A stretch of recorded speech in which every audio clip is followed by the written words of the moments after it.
Good morning. Sorry for the delay. Sorry for my lack of a voice. I do want to start this meeting really quickly, acknowledging that Representative Steinberg is at his mother's funeral right now. And I'd like to just take a moment of silence, if that's okay with everybody.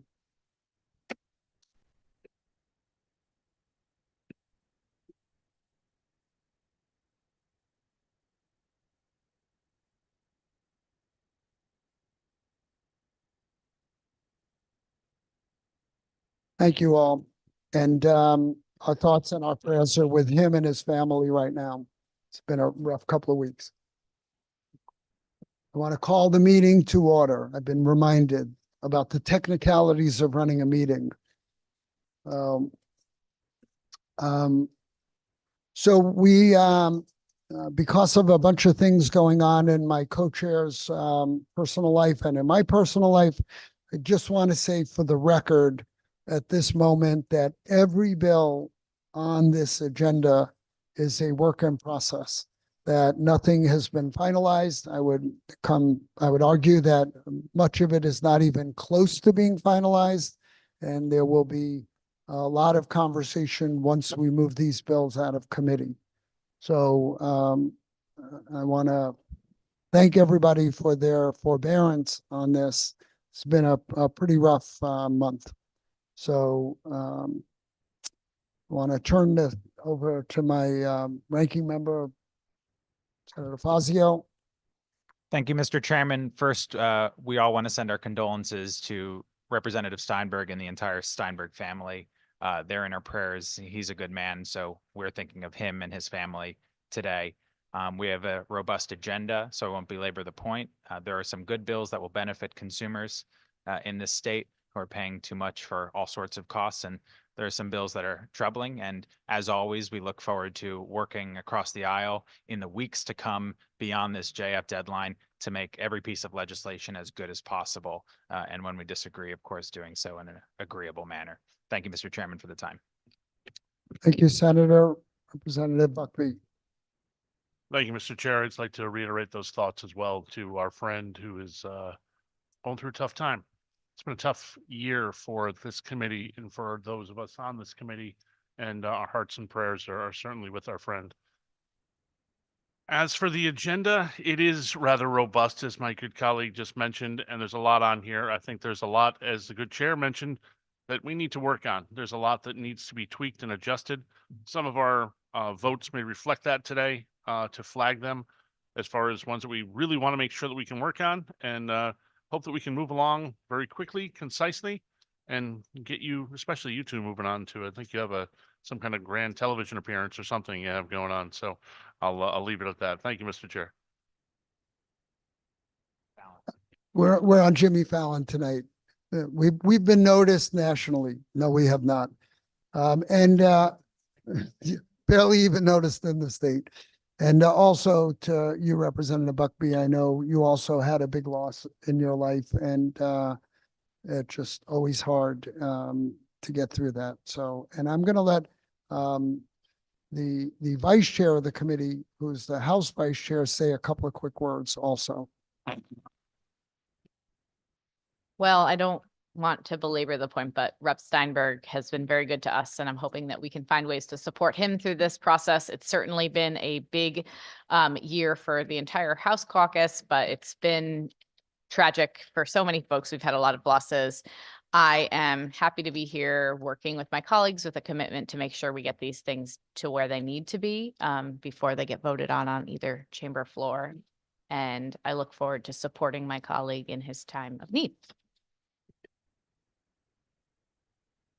Thank you. With that, we are going to start working our way through the agenda. There are a bunch of bills that we hope can go out on the consent calendar. I think there might be an amendment or two here or there. So let's get right to it. House Bill 5052, LCO 3323 is the solar in schools bill, and I think it's a good bill and it ought to pass. It is the governor's bill. Can I get a motion?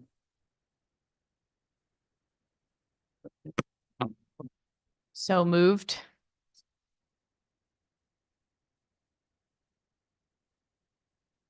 Second. Being corrected already. I'm 0 for 1. That's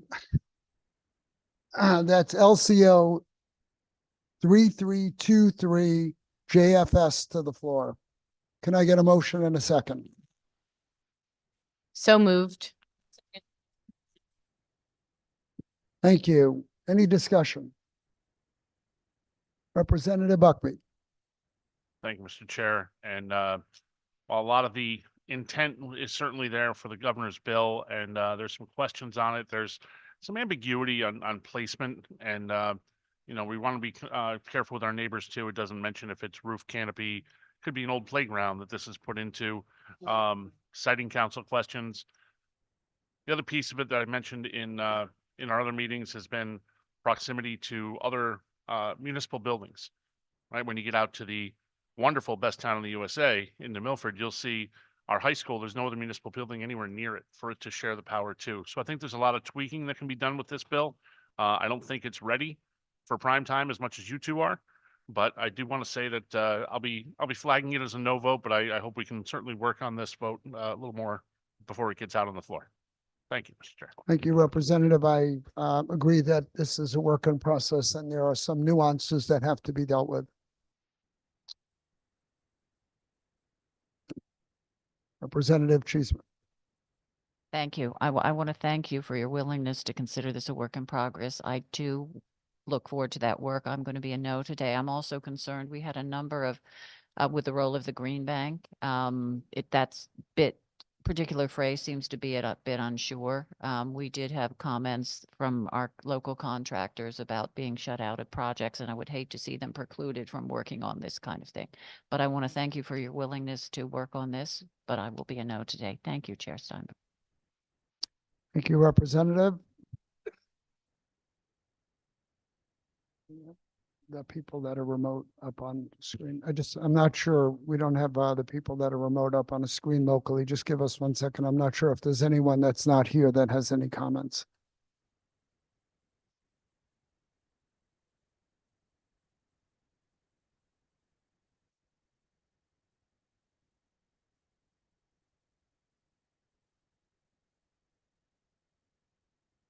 We are at ease for a moment.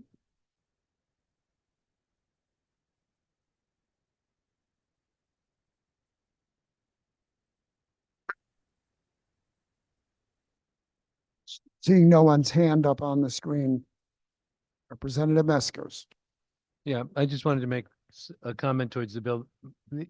Important to me is any solar array that takes demand off the grid and reduces the demand for carbon-based product, right? And also subsidizes. So I'm happy to see the bill. I'm hoping, and I haven't looked at the details, I'm hoping that the bill will not engage in the educational cost sharing formula for the grants to the solar so that we can get the arrays across the entire communities of schools in the state on a fair and just basis. Because I think the goal of trying to reduce demand on the grid is a worthy goal as well.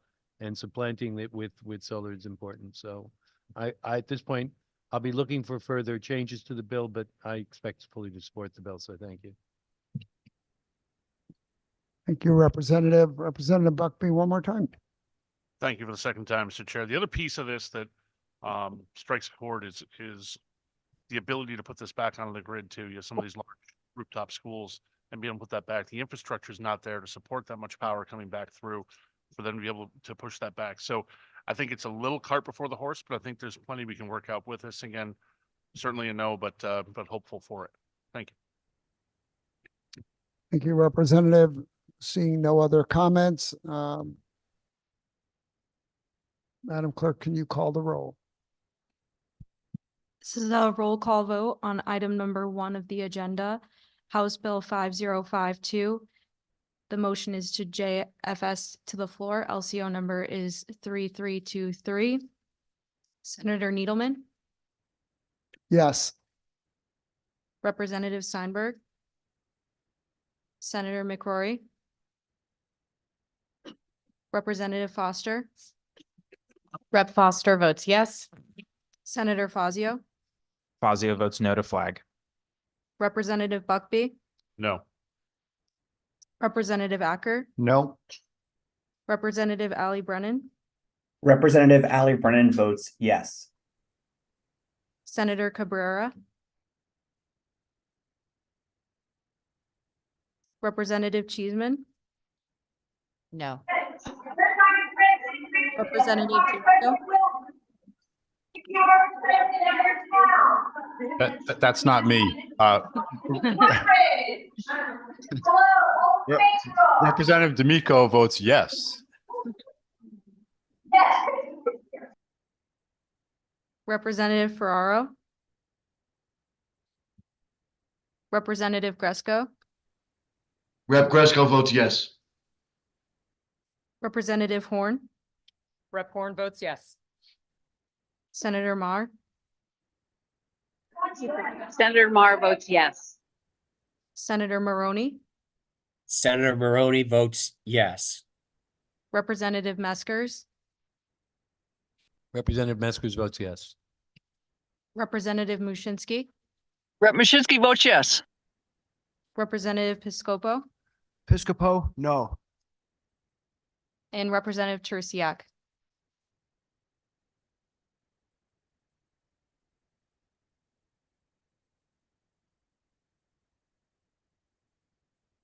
Thank you, Madam Clerk. Ms. Clerk? Madam. Next item on the agenda is SB 297. This is a JF to the floor. It's an act concerning consumer protection for customers of solar power companies. Just to speak briefly on this, similar bills have been discussed in other committees.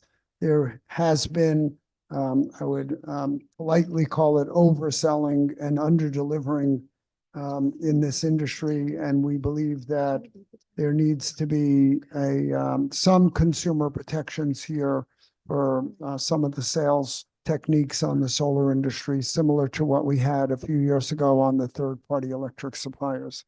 May I get a motion to JF this to the floor?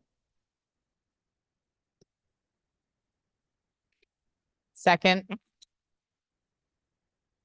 Thank you. Any discussion? Representative Acker.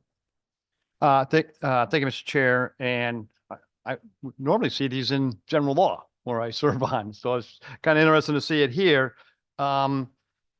Is this focused primarily on the sale of it or installation? I think the issue that's come up is the sales side of it has been some door-to-door telephone sales. But there have been some issues about companies coming, doing haphazard work and then disappearing when they sell the power purchase agreements. That has happened in multiple towns in my district. So I think that, again, a work in process to be discussed, looking for input, expert input from someone who's in the industry. I am looking forward to providing some input on that. We right now, my company is removing a system so that the roof can be replaced. So maybe a little opportunity. And I think most of our installers in the state of Connecticut are fantastic. I think there's got to be a component where we have a date of the last roof installation provided to a solar provider prior to it, because if it's a 25-year-old roof and you're putting on a potentially 20-year system, a roof ain't gonna last 45 years. So unfortunately, it's up to the homeowner to have paid to have it removed and reinstalled. And that's, it's a costly adventure. Our town, as a second note, our town just voted to not allow solicitation except for given hours in a day. So a town can also do this on its own too. That's another part about solicitation I did read in this section. I will support this legislation. I look forward to working. If I can provide any input on it, I would be happy to, and maybe be appointed to the task force. We'll see. Just a suggestion. Anyway, thank you, Mr. Chair, for the opportunity. Thank you, Representative. And yes, the roof age is really critical, and it is very costly to remove it and reinstall it, and can really change the equation. That said, when done properly, solar on a residential rooftop or even a commercial rooftop can be a great benefit to the property owner. And just a follow-up, Mr. Chair, if, sorry for do they, I know that in construction and in home improvement and things like that, we have the guarantee fund that we have if a individual homeowner, feels as though the work wasn't done properly, they can go to the guarantee fund, which is people pay, a fee to get into it, be a home improvement contractor. The money is there for the protection of project not that didn't go well. Do you know if that is a case for solar at all, Mr. Chair? I'm not aware of that, but it's actually not a bad idea. I think that there's one aspect of this. I think either the Wall Street Journal or the Times had an article about companies entering into the market, and I'm not speaking about any specific company, but companies enter into the market, sell power purchase agreements, do leases on people's roofs, which have cost people their homes, and then they securitize that debt and sell it. They securitize the income stream, sell it, and then the company goes away. It's one of those industries that's sort of needing to be looked at closely to make sure that the consumers are first and foremost in everybody's mind here. Thank you, Mr. Chair. Representative Buckby. Thank you, Mr. Chair. I'd like to reiterate some of the comments from my good colleague, but certainly there are bad players in this industry and in this game. And I think we need to find truly some avenues for damage remediation. I don't think that's a great idea that the good representative just mentioned. I know there was some discussion of changing this at one point to a study with Pura maybe, but I still firmly believe, as much as it's well intended to me in this committee, I think it really does belong in general law. I think they're the ones who should be looking at this. So I'm going to flag it as a no today, but I love the concept moving it forward. I've had a lot of constituents and even a friend of mine who does solar installation who reached out to me and said the problem is there's not enough protection for some of these companies are hiring people who aren't trained. They're bringing people in that have not done the job before. And even some of the people who are inspecting the work don't know what he's doing. So I think the whole thing needs a closer look. It's a little Wild West. We're not playing with Play-Doh. We're putting some pretty substantial changes to a house. So we need to make that effort to tighten this up a bit. So again, I like the intent. I just don't like that it's here. Thank you. Thank you, Representative Buckby. I think that what I heard you advocating for was a highly trained unionized workforce. Mr. Chair, you may have misunderstood, but I would say for maybe something just a little bit tighter to to oversee the projects. But I think there might be a little elaboration with that. Thank you. I was just kidding. I'm seeing no other comments or questions. Madam Clerk or Ms. Clerk, can you call the roll? This is a roll call vote on item number 2 of the agenda, Senate Bill 297. The proposed action is to JF to the floor. Senator Needleman, Yes. Representative Steinberg, Senator McCrory, Representative Foster, Rep. Foster votes yes. Senator Fazio, Fazio votes no to flag. Representative Buckby, No. Representative Acker, Yes. Representative Ali Brennan, Ali Brennan votes yes. Senator Cabrera, Representative Cheeseman, Yes. Representative D'Amico, D'Amico votes yes. Representative Ferraro, Representative Gresco, Rep. Gresco votes yes. Representative Horn, Horn votes yes.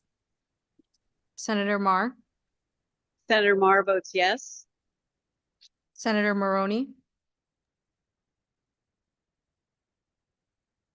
Representative Meskers, Representative Meskers votes yes. Representative Mushinski, Mushinski votes yes. Representative Piscopo, Piscopo, no. and Representative Tursiak.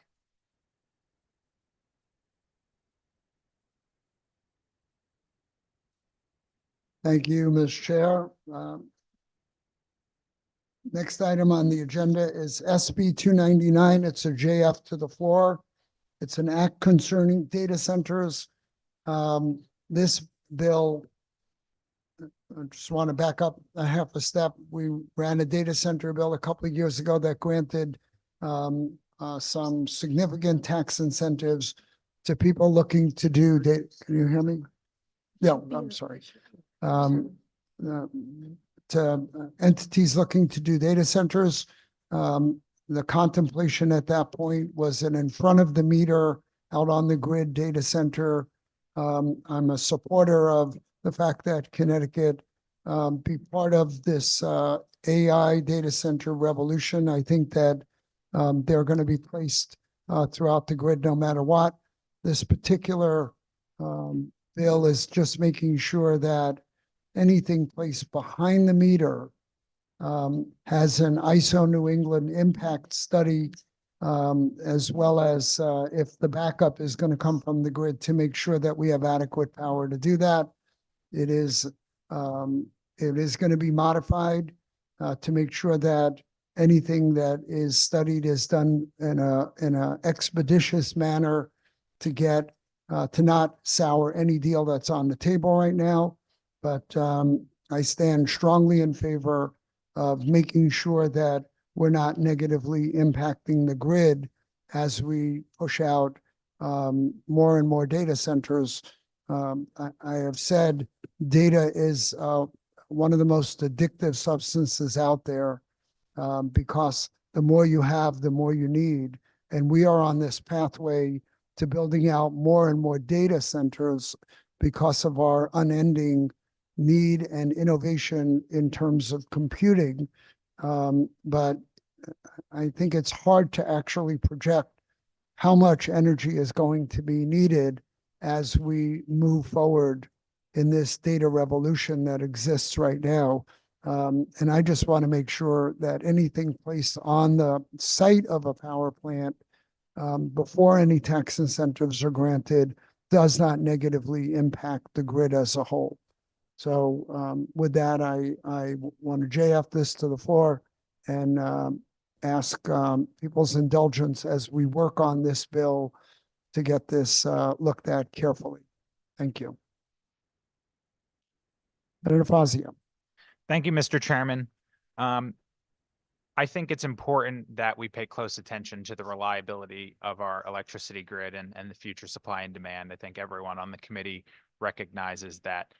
And we also recognize that the grid exists to support quality of life and economic growth for all people in the state.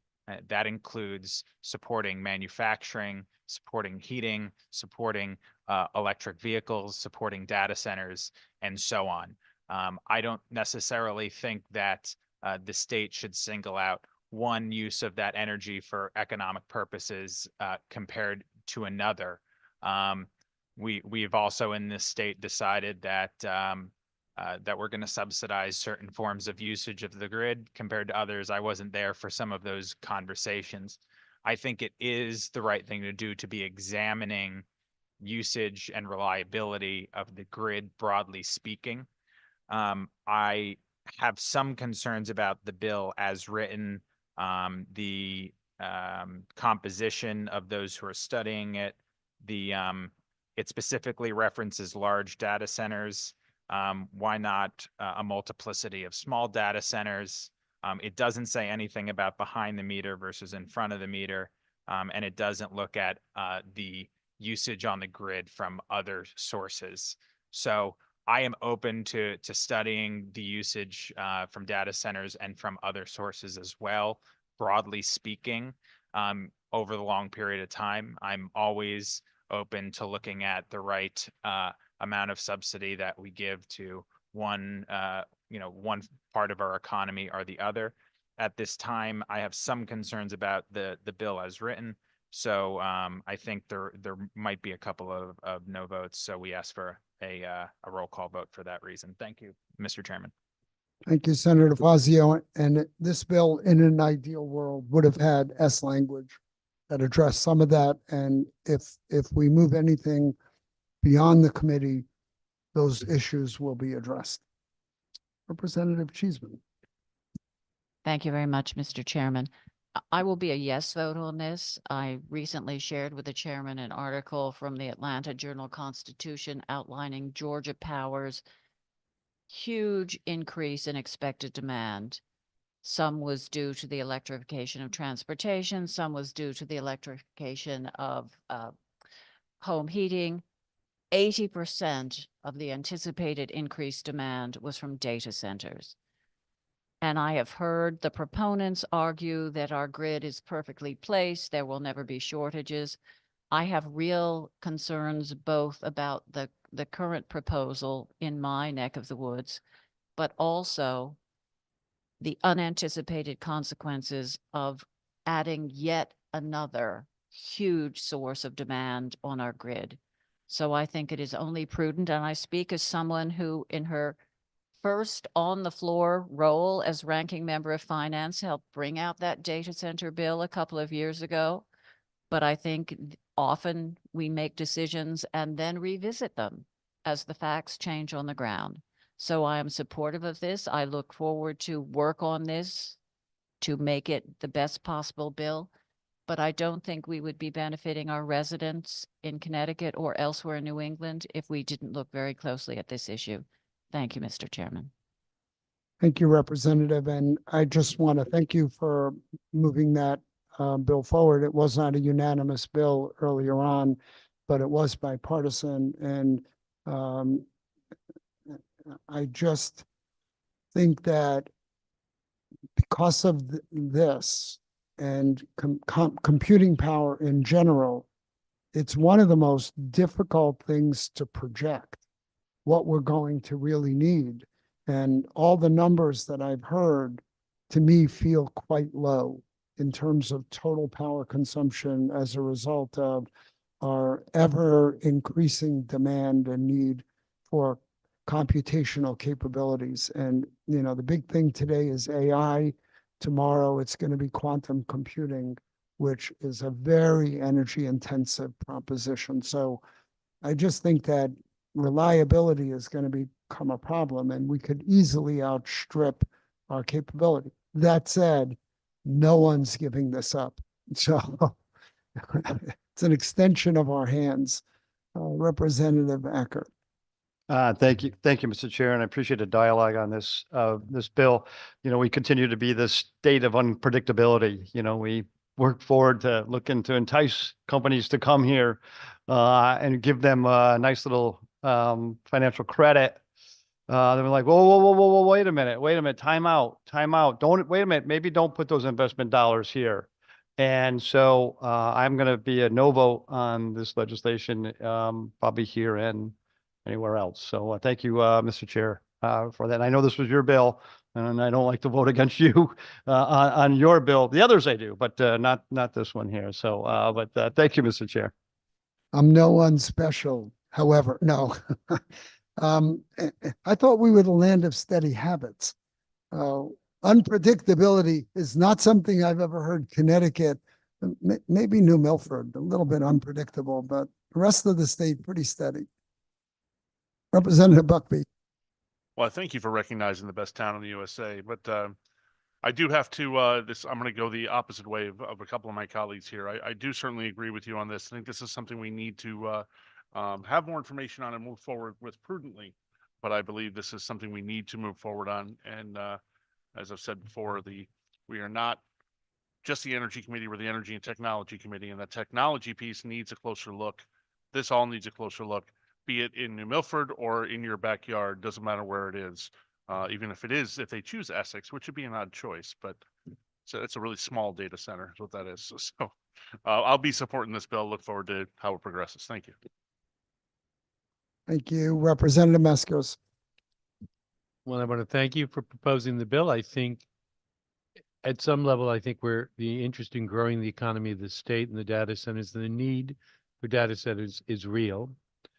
Two, for future conversations, I would encourage that any oversight groups or working groups or study groups include potentially a member from my committee, being Commerce, because I think, we should be working lockstep on both incentives and instructional and figure out where we're trying to grow the economy of the state.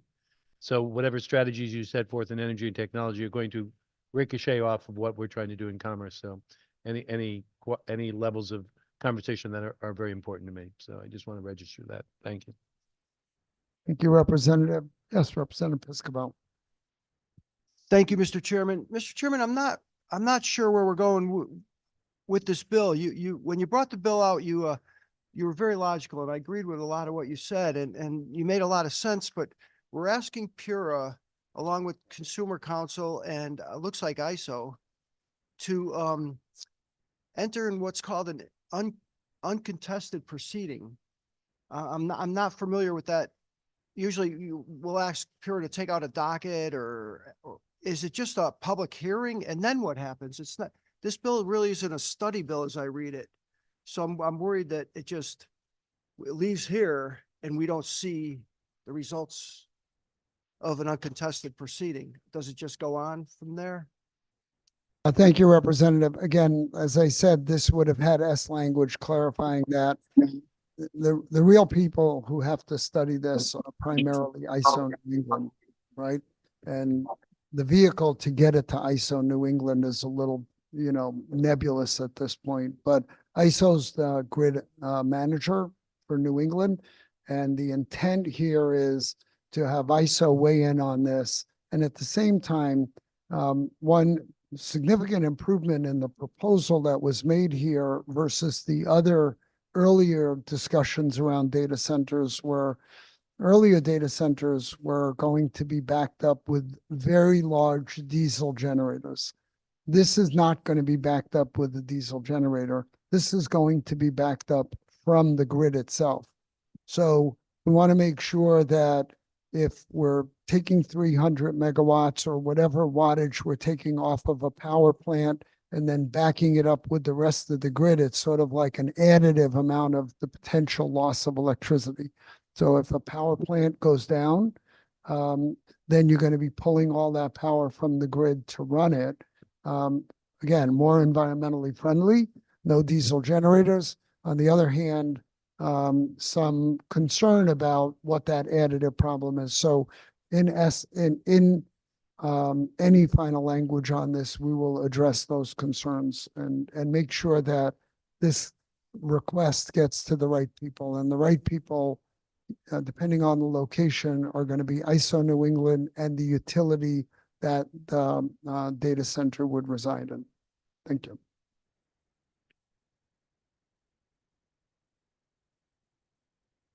Seeing no other questions, we call a vote. This is a roll call vote on. Excuse me, Ms. Clerk, forgot to get a motion and a second on this one. Can I get a motion to JF SB 299 to the floor?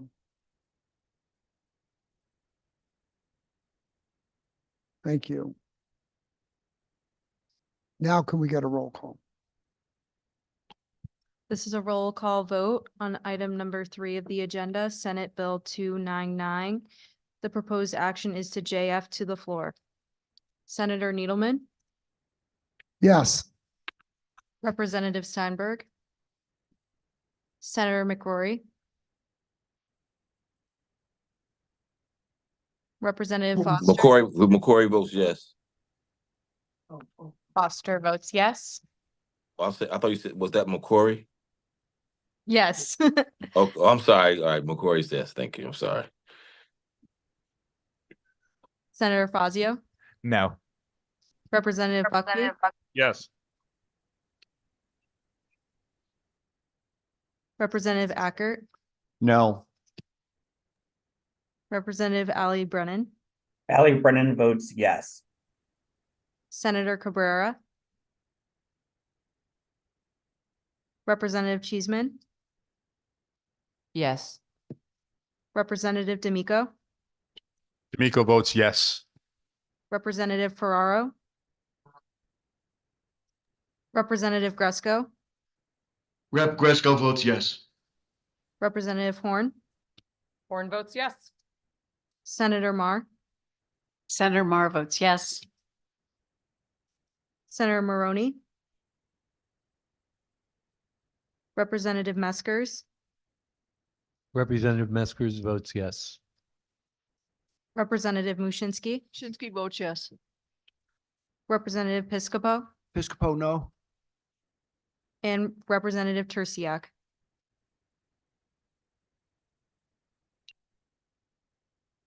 Thank you, Ms. Clerk.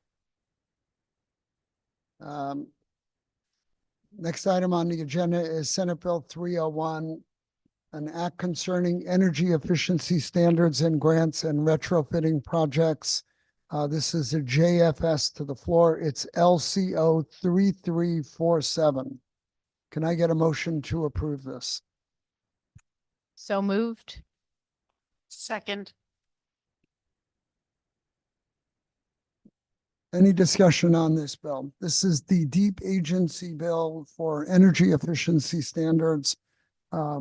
This, I want to reiterate to everybody that a kilowatt hour not used is a kilowatt hour saved that we do not have to produce. This seeks to phase out the least efficient appliances and create standards for new appliances. I think that there are some issues that need to be resolved still in this bill, but I support it. Representative Ackert. Thank you, Mr. Chair. So I've got a question. You know, a lot of the restaurant businesses and stuff like that use kind of a refurbished market to get their large coolers, their large cooking equipment, and it's substantially, it's less, and it may help a startup restaurant slash, provider in it for, for jobs and stuff like that for different areas. I know I work with businesses that do sutures, and they use equipment that and it's an interesting business, and they use high temp equipment to test their medical supplies. And I'm pretty sure, I'm not saying that they're high energy use, they are high energy use, but they probably would not fit in some of the descriptions that I find in here for being able to be used after the date of this legislation. Do you read that that way also, Mr. Chair? So as someone who built a manufacturing business largely utilizing used equipment, because that was all I could afford, still buying used equipment when available, I do not believe that this impacts the used equipment market at all. And so it's only if you buy new equipment. New appliances and new equipment looks to phase out the least efficient, lowest cost stuff that the payback on, especially at the residential level, is quite quick. Again, the bill is a work in process. There are tweaks to it. This is minor changes that our LCO caught, but we haven't really gone at this bill yet. And I feel like a former colleague, friend, senator is being channeled here in this conversation, because this is exactly the conversation that we had 4 years ago, 3 years ago. All right, I'll listen to any further dialogue on this. I was I may fall on the no side at right now till I get, but we'll listen to other dialogue on this, but I thank you for the answers, Mr. Chairman. I do support energy efficiency because that's the number one way we reduce what's on our grid, by the way. So 100% support that, but I do have some reservations on the comments. I do appreciate your answers, though. Thank you, Mr. Chair. Thank you, Representative. Representative Buckby.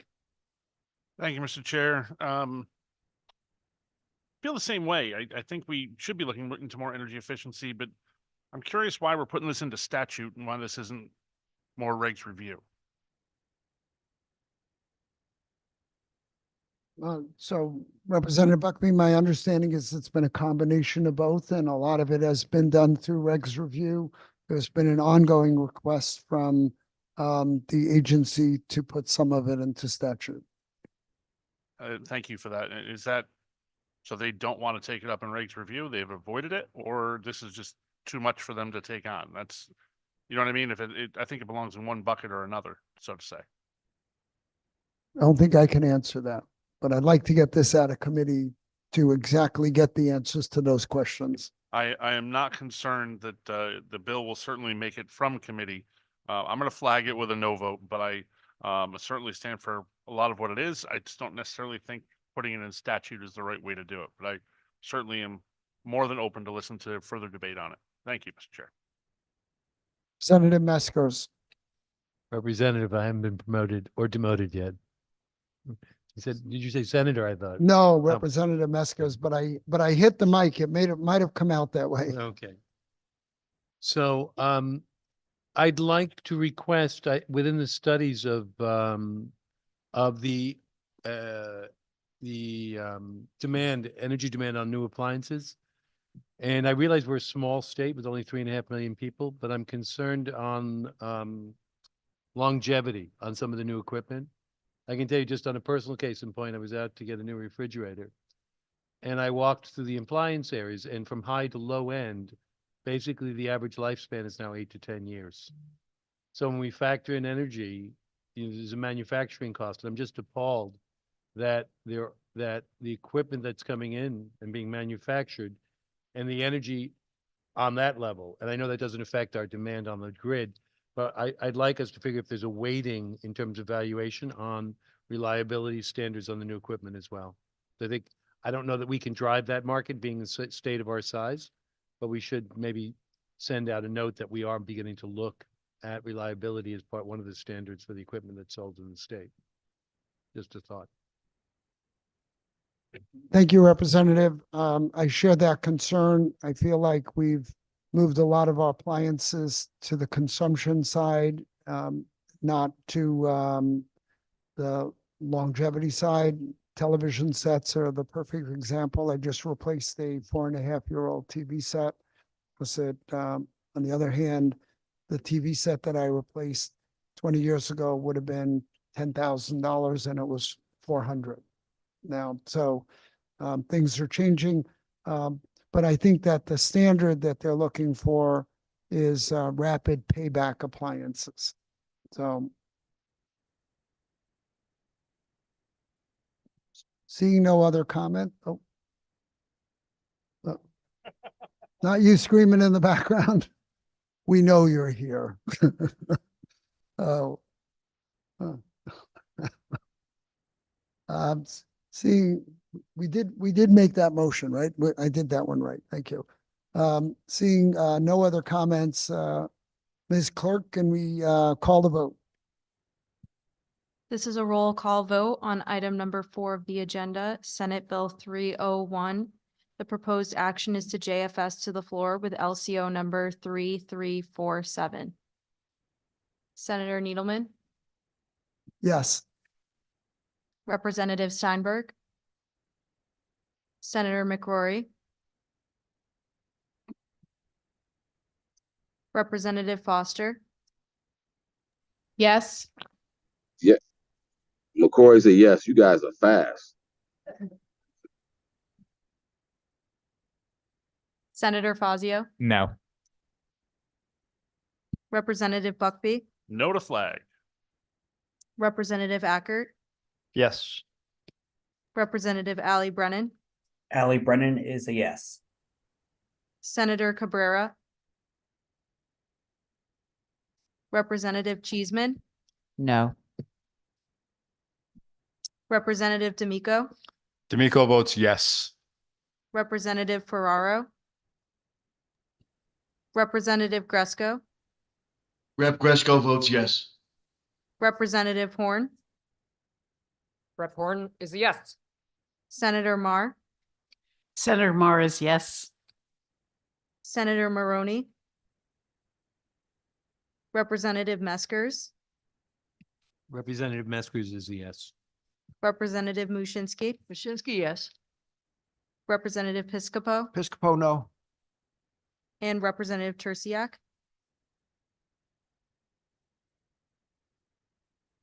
Thank you, Ms. Clerk. Next item on the agenda is Senate Bill 382, an act concerning solicitation of run-of-the-river hydro and other Class 1 renewable. This is a JF to the floor. I would request that this be placed on a consent calendar. Seeing no opposition. I take that back. Make a motion to create a consent calendar. By acclamation, all in favor? Aye. Thank you. Now, Senate Bill 382, an act concerning solicitation of run-of-the-river hydro and other Class 1. Motion to move this, or just motion to move this to the consent calendar. No opposition. Don't need to do that. Thank you. This is on the consent calendar. Item 383, an act concerning the effect of offshore wind facilities on state fisheries. Seeing no opposition, like to move this to the consent calendar. There being none, this goes to the consent calendar. Senate Bill 3. Yeah. Thank you. 383 JF to the floor. Now, seeing no opposition, I'd like to move that to the consent calendar. Senate Bill 384, an act concerning the Low Income Advisory Board. JFS to the floor, LCO 3348. Like to move that to the consent calendar, seeing no opposition. I need to have him have a seat right here.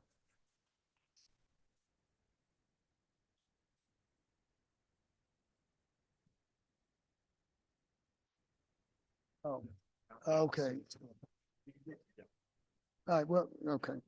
So, we're gonna go back to number 5. We need a motion to JF it to the floor. And a second. Now we're moving it to the consent calendar. Mr. Chair, is that? 383. An act concerning the effect of offshore wind facilities on state fisheries, JF to the floor. Can I get a motion? Second. Seeing no opposition, moving that to the consent calendar. SB 384, an act concerning Low Income Energy Advisory Board, JFS to the floor, LCO 3348. Can I get a motion?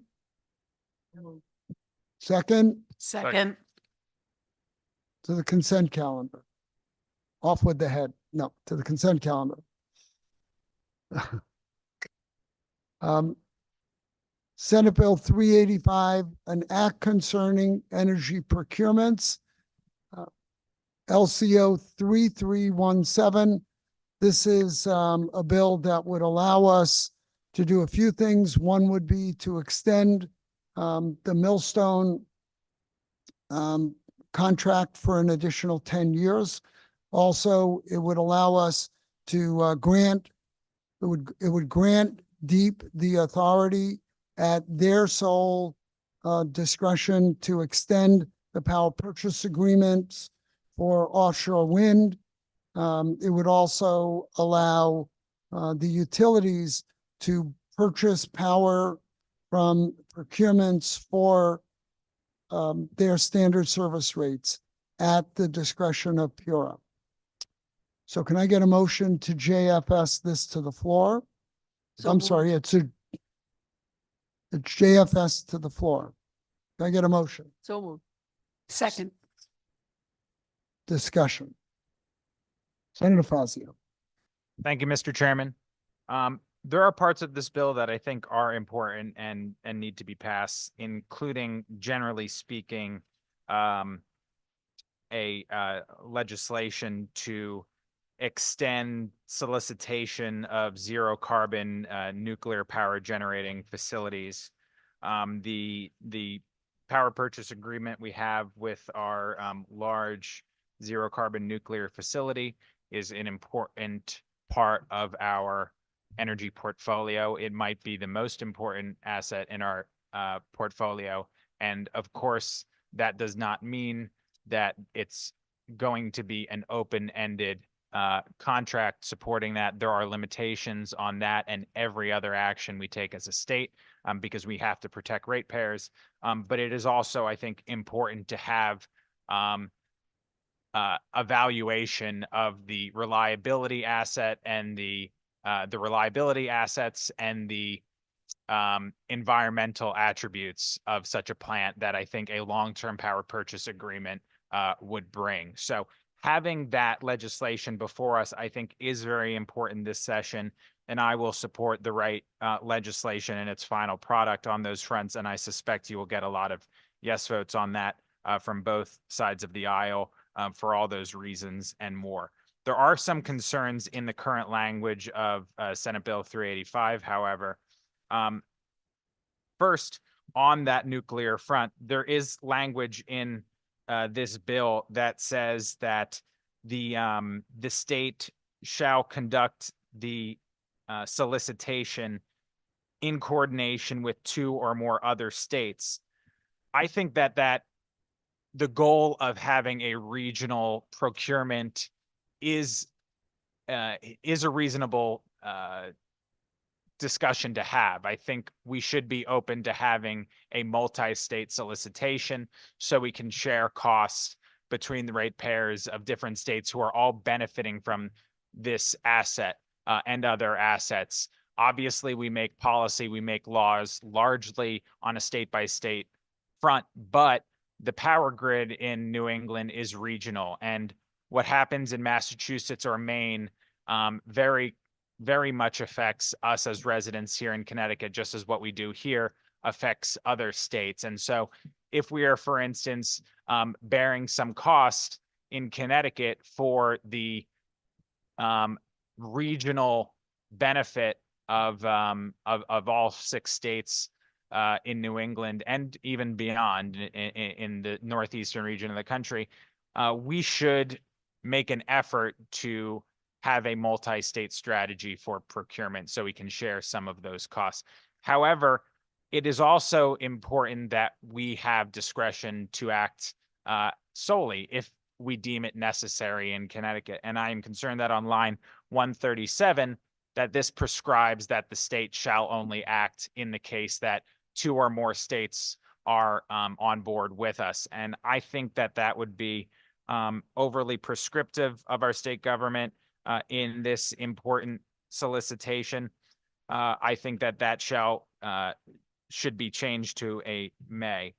I also have concerns in section 2 of the bill where we are amending the power purchase agreements, the allotment for power purchase agreements for Class 1 renewables, obviously contemplating mostly the offshore wind long-term procurements, amending them from being up to 20 years to being up to 30 years. We had already gone out and signed multiple contracts, one of which was canceled, to do 20-year procurements. Those are pretty long procurements with substantial ratepayer subsidy.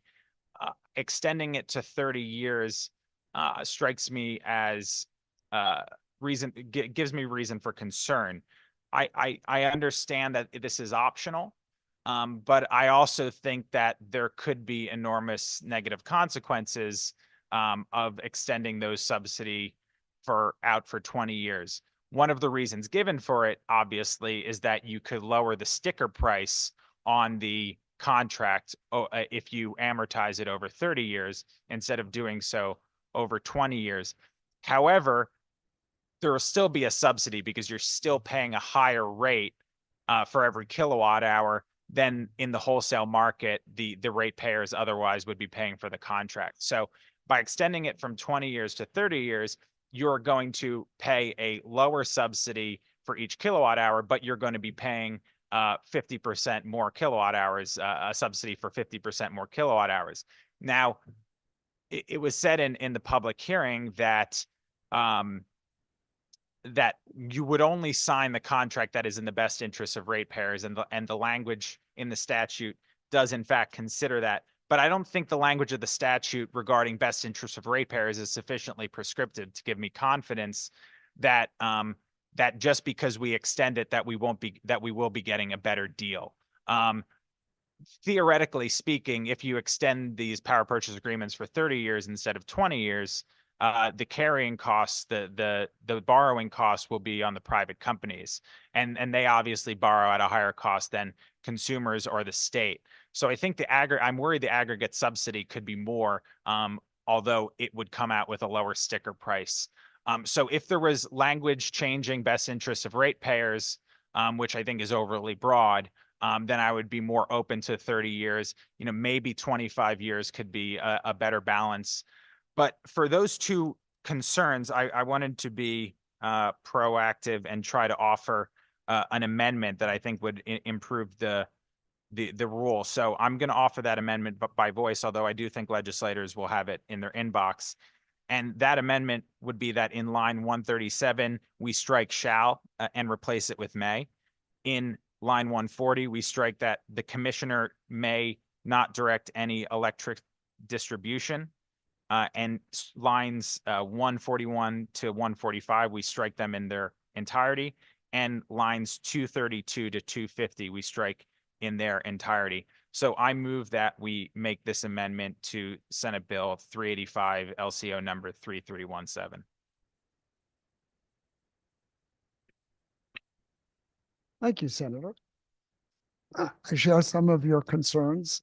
Can I get a motion and a second on that amendment? So moved.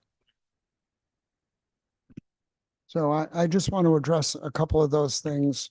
Initially, there are going to be several adjustments to this bill. And although I think that those ideas are reasonable and probably in the best interest of the bill at this moment, because I think there are going to be so many other issues in this bill that need to be addressed, I'm asking my colleagues to vote no on it, but understanding that the shall be a may, should be a may, and I'm happy to entertain any other comments on that. I would just ask for a roll call vote on the amendment, Mr. Chair. Absolutely. Any other comments? Representative Cheeseman.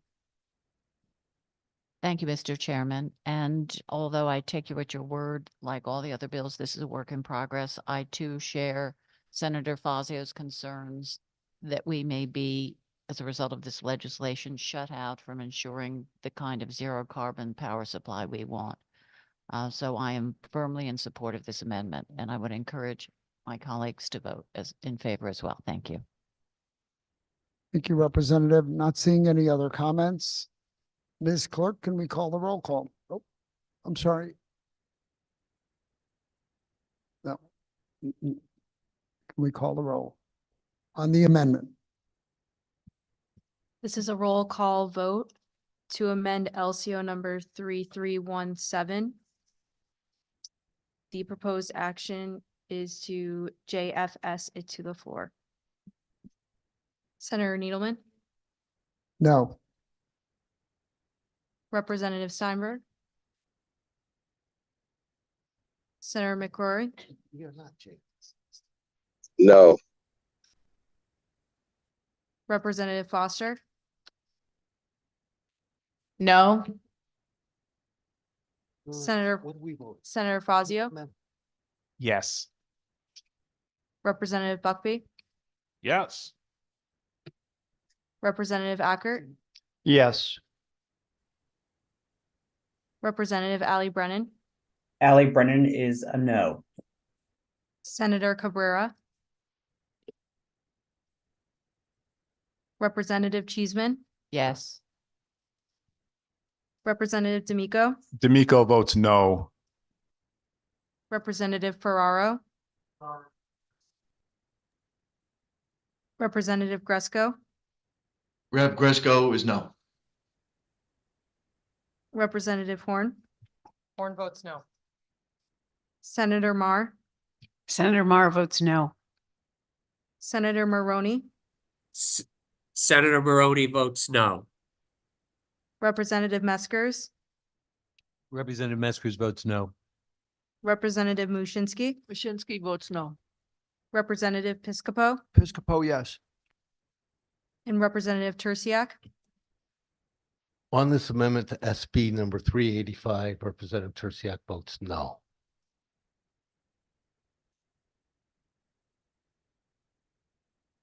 Thank you, Representative. You clarified. I left out that we were just voting on the amendment. So the amendment doesn't pass. Now, we want to vote to JFS SB 385 LCO 3317 to the floor. A little more discussion on that. Senator Fazio. Thank you, Mr. Chairman. Obviously disappointed that the amendment failed, but recognize that there will be more negotiations and changes to the underlying legislation before it goes to the floor of both houses, and look forward to those discussions. As is, I ultimately am going to vote no on this piece of legislation. I have concerns about the prescriptive language that we shall only do a solicitation for zero carbon nuclear if it's 2 or more states. Otherwise, I might be on board for a yes, even though I have concerns about the legislation. But because of that and the concerns I have about the best interests of ratepayers and a longer term PPA on offshore wind, I will be a no today and look very much forward to our discussions on creating the best possible legislation between now and the end of April. Representative Buckby. Thank you, Mr. Chair, and I'd like to echo the comments of my fellow ranking member on this as well. The first section of this really does concern me, and I am concerned about the 2 or more states. I think that's something we can work out that's so important to it.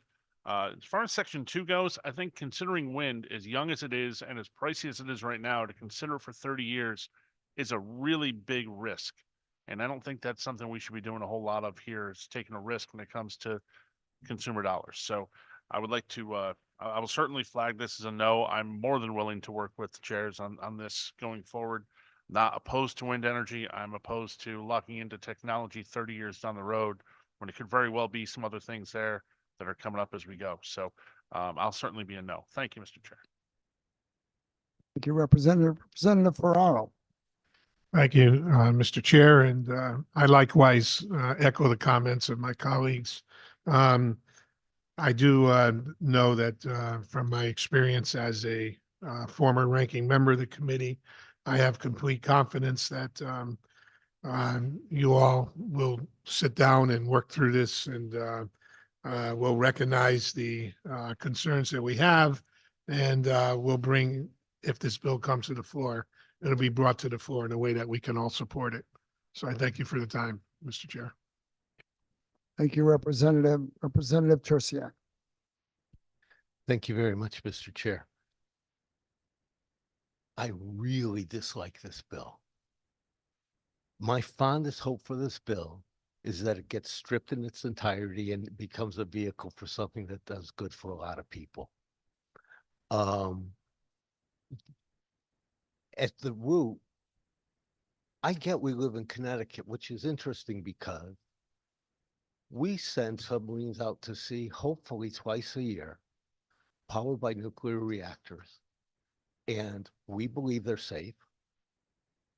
The results for a few decades at least says they're safe. it's the right thing to do. But that, like our decisions here on land, is a decision of risk versus reward. And I sincerely believe that the risk of nuclear power is not worth the reward. That the investments in talent, energy, people's energy would be better off on other things. Given that to make it to be a vehicle for someplace else, I'll be voting yes for it. But I have a couple of things that I would like to see included too, or actually questions still. Because Exelon Constellation, they're under contract for nuclear in New York.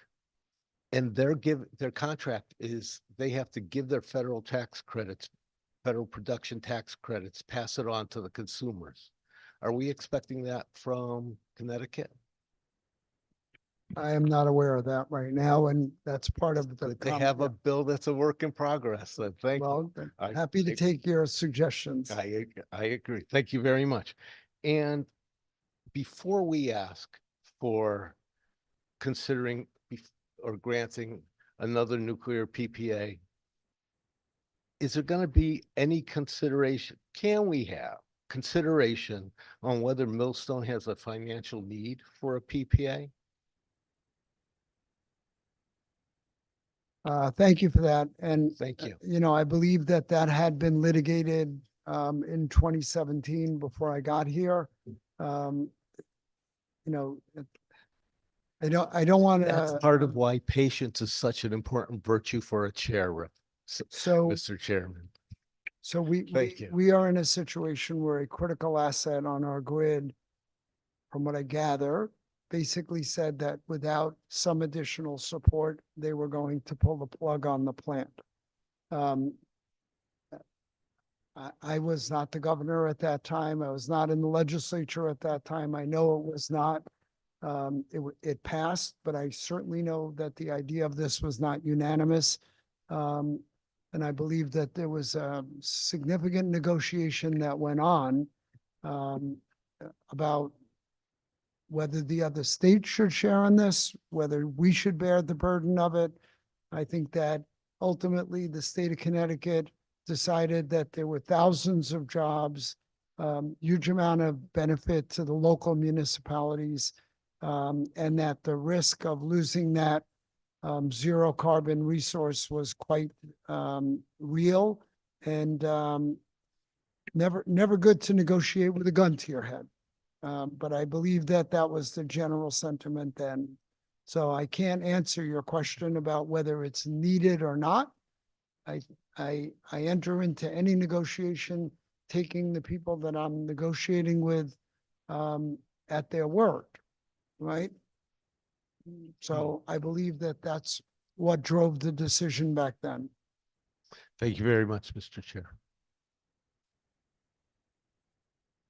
Thank you, Representative. Anything else? Representative Meskos. I want to thank you for the comments you made earlier in terms of the potential substitution of may for shall. And in the commentaries on the 30-year power purchase agreements or contracts on the wind, I do believe, given the financing and the difficulties, that we may need to enter into contracts for that length and duration. I would suggest both as a committee and the regulatory authorities that what we need to figure out is the amount of wind purchased and produced over the next 20 years. And at some point, we'll have to do a sliding scale with lower or shorter power purchase agreements. So we're not committed eternally to a model of 30.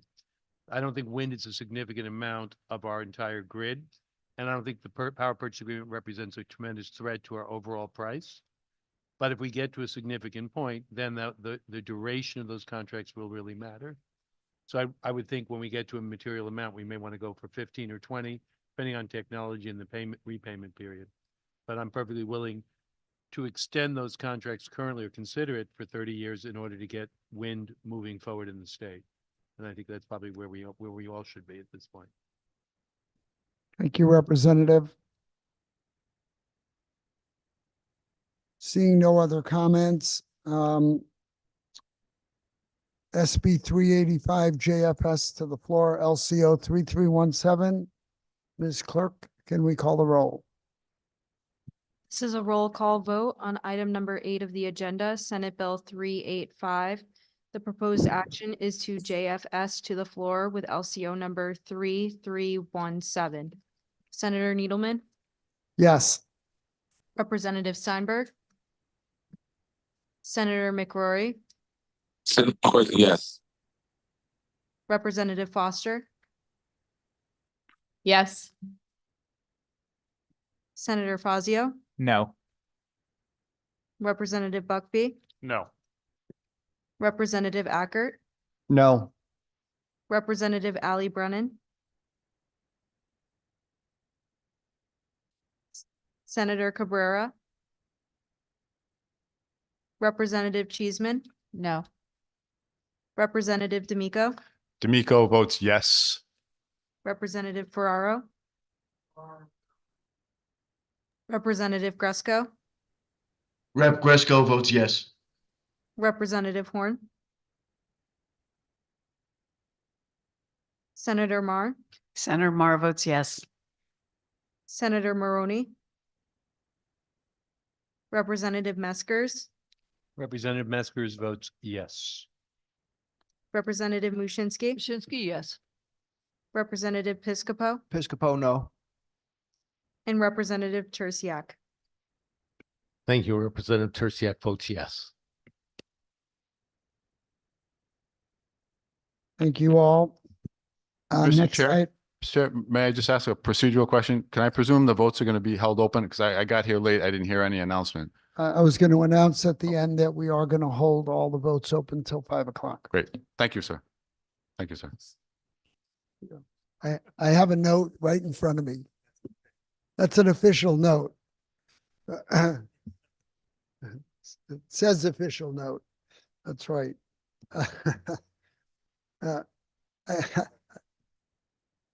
Item number 9, House Bill 5232, an act concerning solar projects to the state. The proposed action is to JF this to the floor. This is the bill that Representative Steinberg has been working on, that some of the other items that we took off the agenda or that we did not move are not moving out of committee. He's working on the best solar bill that we can come up with for the state of Connecticut. I want to make a couple of comments here because cost has been raised several times. And I guess this issue requires the speech that I've been making since I got here about the three-legged stool, right? I'm going to tell you about my three-legged stool one more time.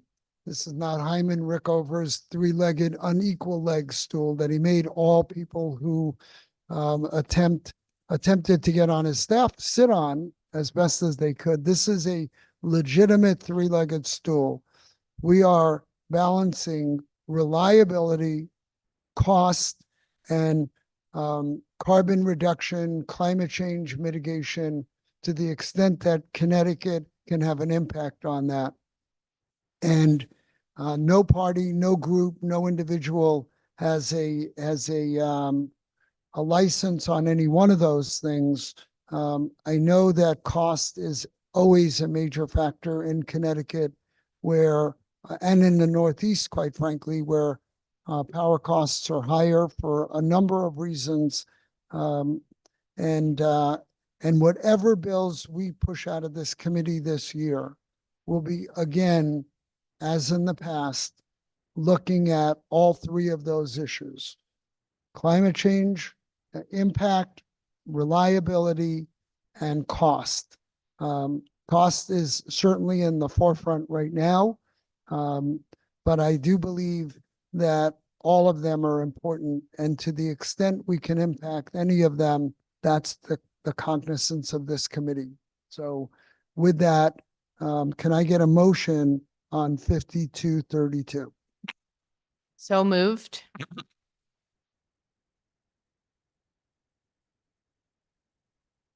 Any discussion?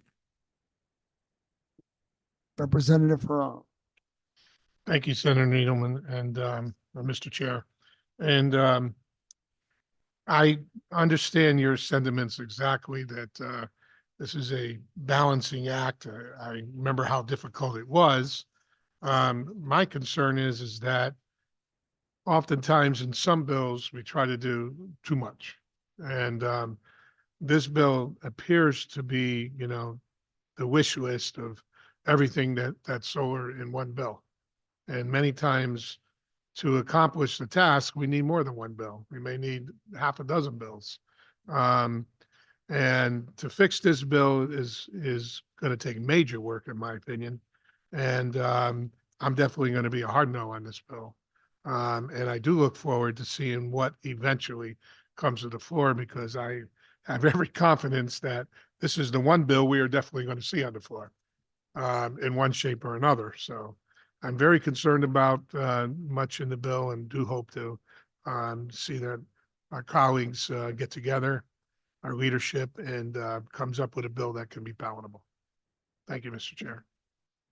Thank you, Representative. And I always look to Representative Ferraro as my former ranking member, and I probably broke protocol by calling on him ahead of Buckby, but Representative Buckby, but go ahead, duke it out. I want to watch that. There is no duking out with the good Representative Ferraro. That's not going to happen.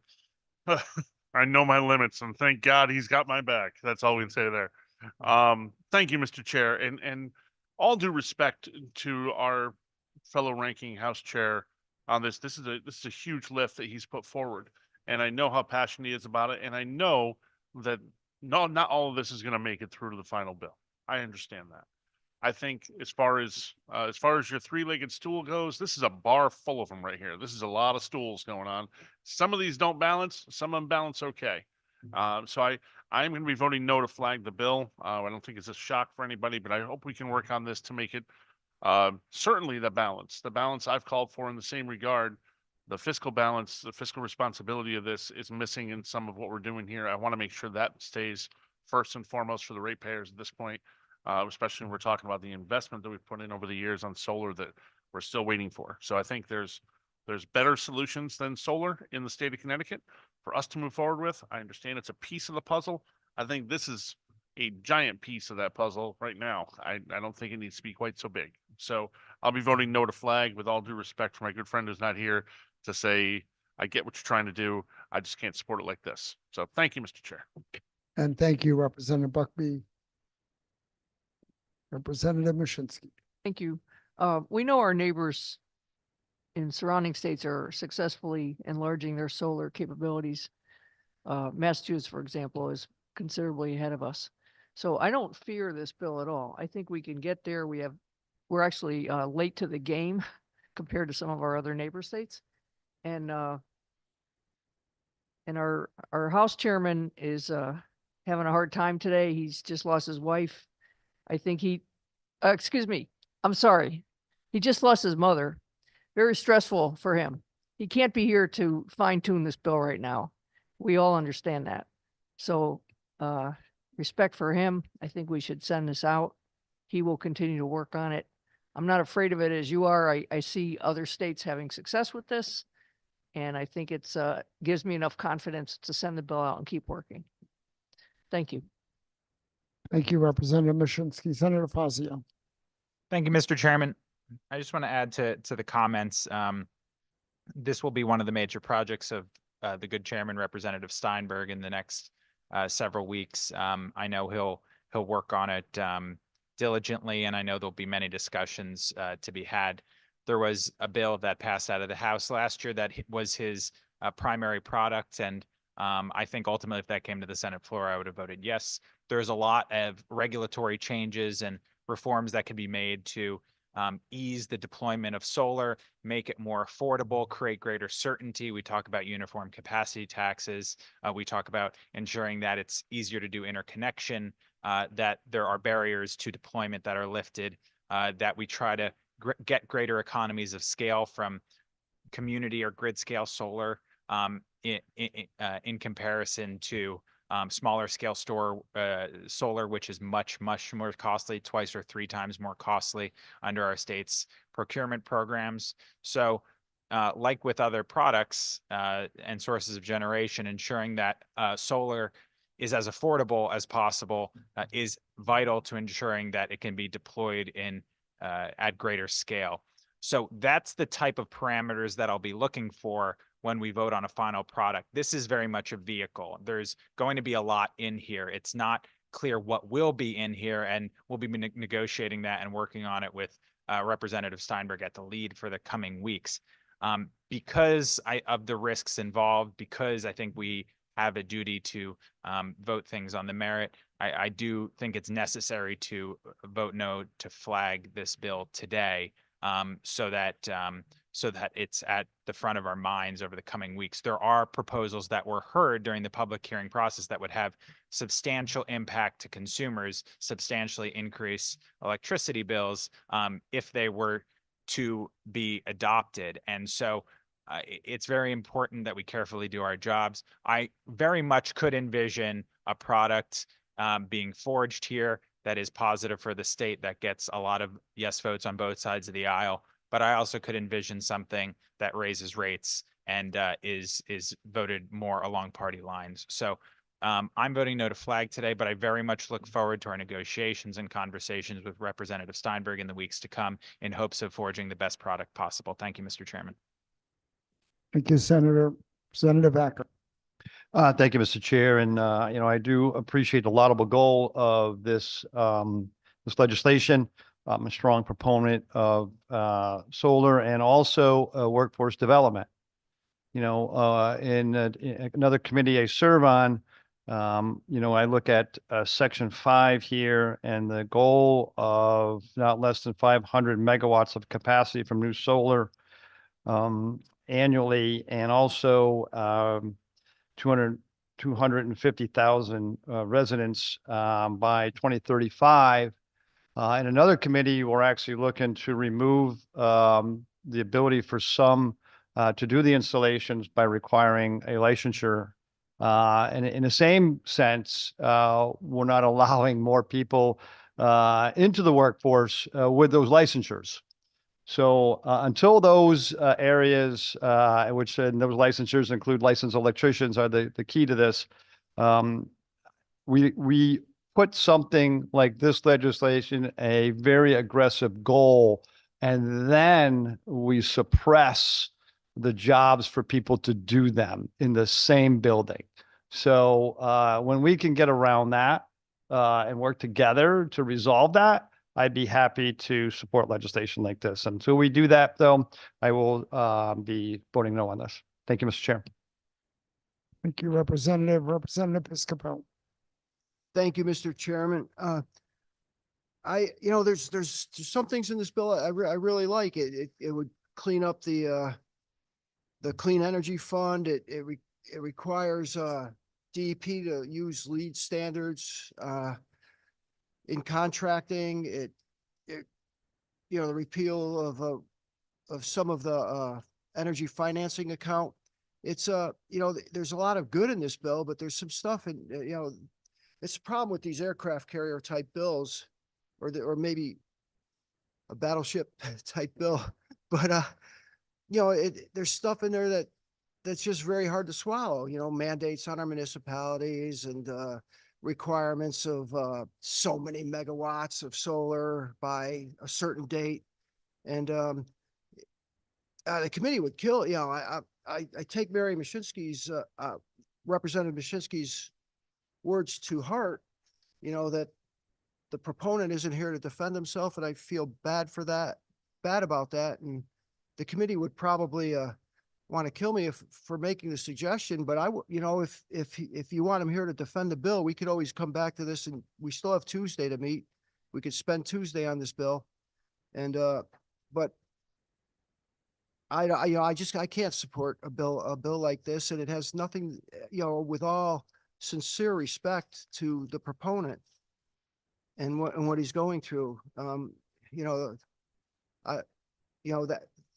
that should not even come, be a part of this debate. So if you want to bring it up Tuesday, it would be fine with me, but I'm going to vote no on it today. Thank you, Mr. Chairman. Thank you, Representative. Any other comments? Oh, Representative Foster, yes. I want to thank my colleagues for their comments on this bill today. I've had the honor of sort of learning how to usher a bill through by collaborating with Rep. Steinberg on this bill last year, that, as Senator Fazio shared, we believe would have had bipartisan support in the other chamber. It passed with the vast majority in the House. I feel really confident that we are going to get to something that people are comfortable with moving forward. And I want to just voice my support of the work that's coming down the pipe. It's going to be hard, I think, for us to continue to do this good work. The solar industry is pretty diverse. There's a lot of varying interests, and municipal interests are sometimes challenging to represent in these projects. And I think we have worked really hard to find ways to make sure the best interest of the taxpayers in municipalities are defended, and that the interests of ratepayers are protected, as well as ensuring that the preservation of open space and farmland is something that's considered. And those were things that were done in the bill last year. I feel confident that moving forward, the diverse interests of a variety of stakeholders around the solar industry can be honored and respected as this bill goes forward. And I hope that folks who have strong feelings about where this goes and how it ends up reach out respectfully and share those opinions with us. And I hope that we continue to have a good faith negotiation on where this can end up as best as they can. And I really thank my colleagues who have contributed to making sure we get this to the best compromise possible. And I'm hopeful and optimistic that this is something that can make it through both chambers this year. Thank you, Representative Foster. Any other comments? Seeing none, Ms. Clerk, can you call the roll? This is a roll call vote on item number 9 of the agenda, House Bill 5232. The proposed action is to JF to the floor. Senator Needleman, Yes. Representative Steinberg, Senator McCrory, Representative Foster, Yes. Multiple sources have told us.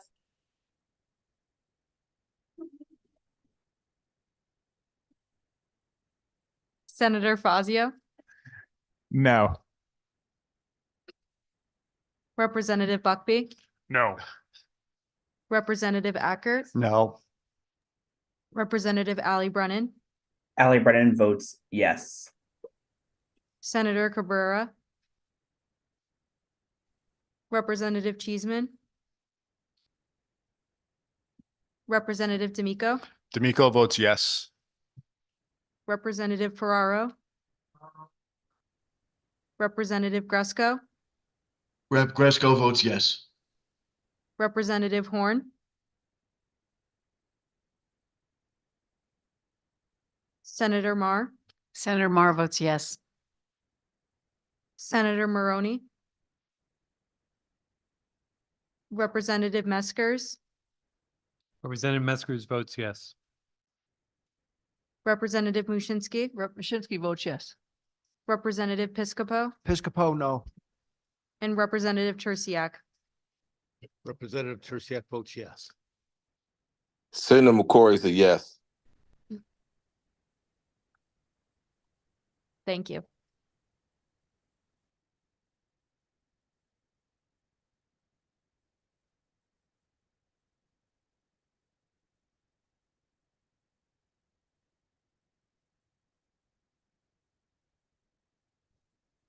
Well, thank you so much.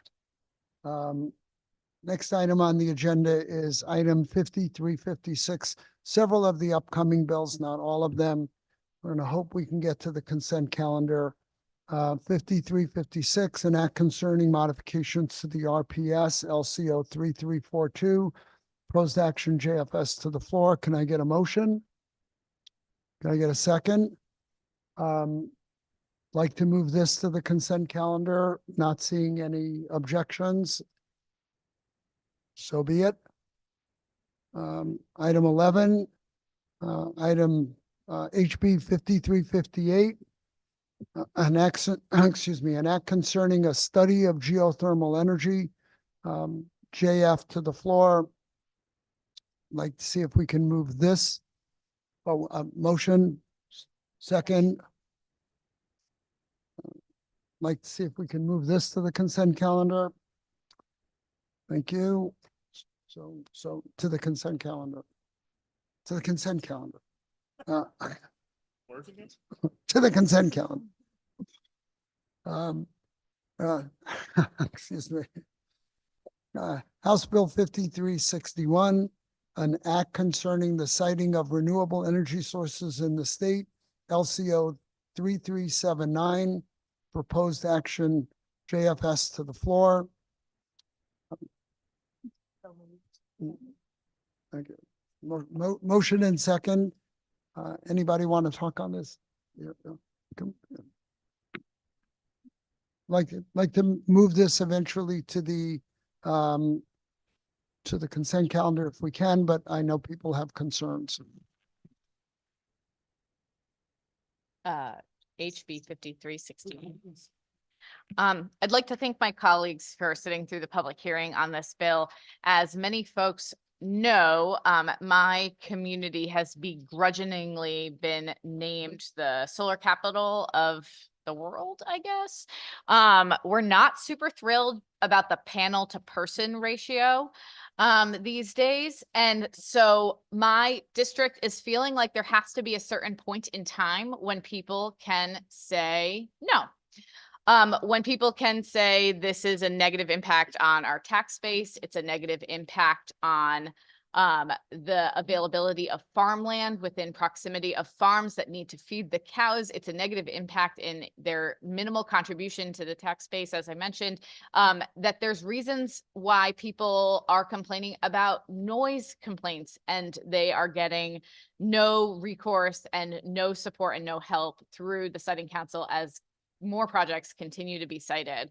I have been working with my neighboring state representative on this bill. We're hoping we have gotten to this to a point where its overall impact on the renewable energy portfolio and options in the state is as de minimis as possible. However, for an area that has truly reached an oversaturation that is unlike what is seen anywhere else, that there's an opportunity for our towns to say enough is enough.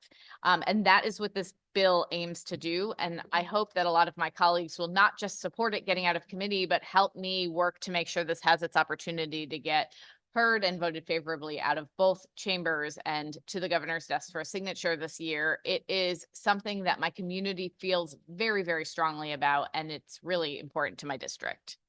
Thank you. Thank you, Representative Buckby.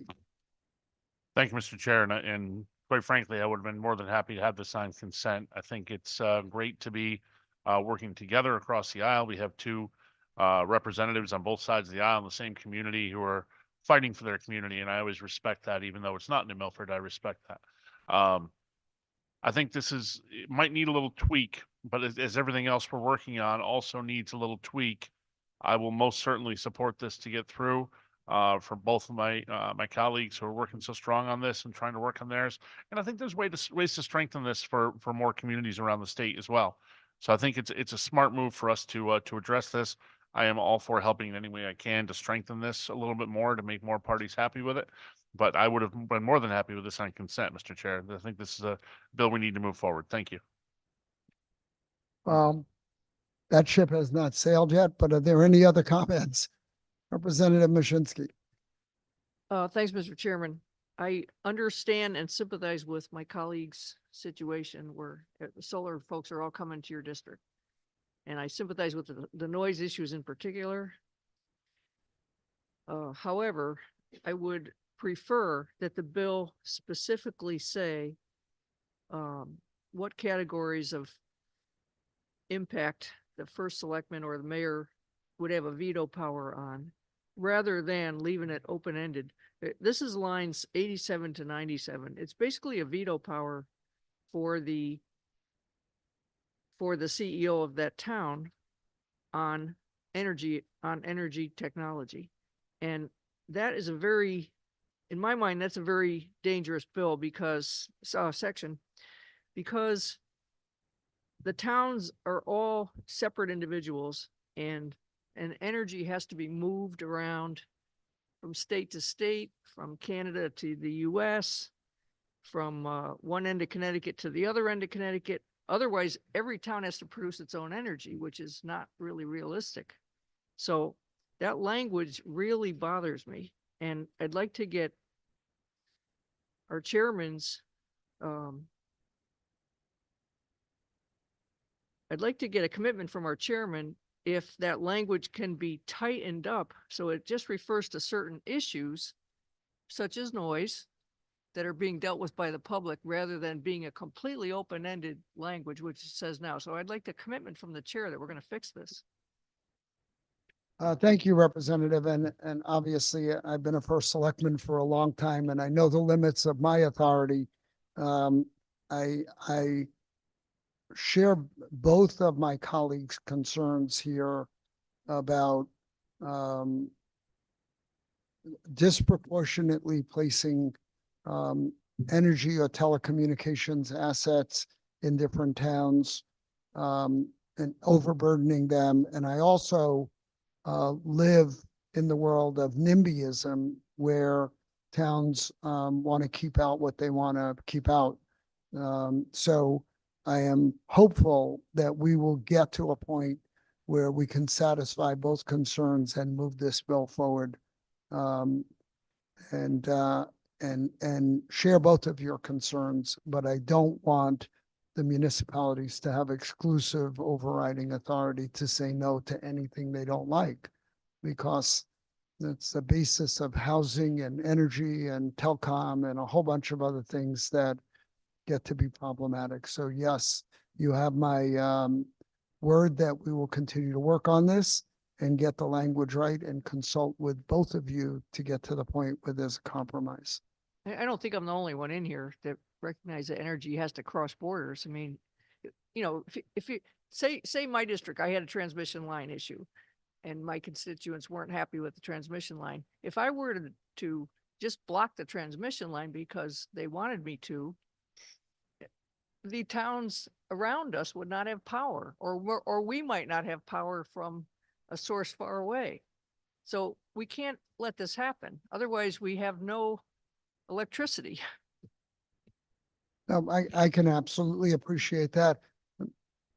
For better or worse, transmission lines are regulated by FERC, and as is the case in one part of the state, there are some current concerns about the activity within the rights of way. And I have heard from my colleagues where power plants and landfills are disproportionately placed in their district, and they don't feel that that's fair. So, you know, I live in the world of nuance and try to strike that balance where we can figure out how to solve both concerns. You can't always do that.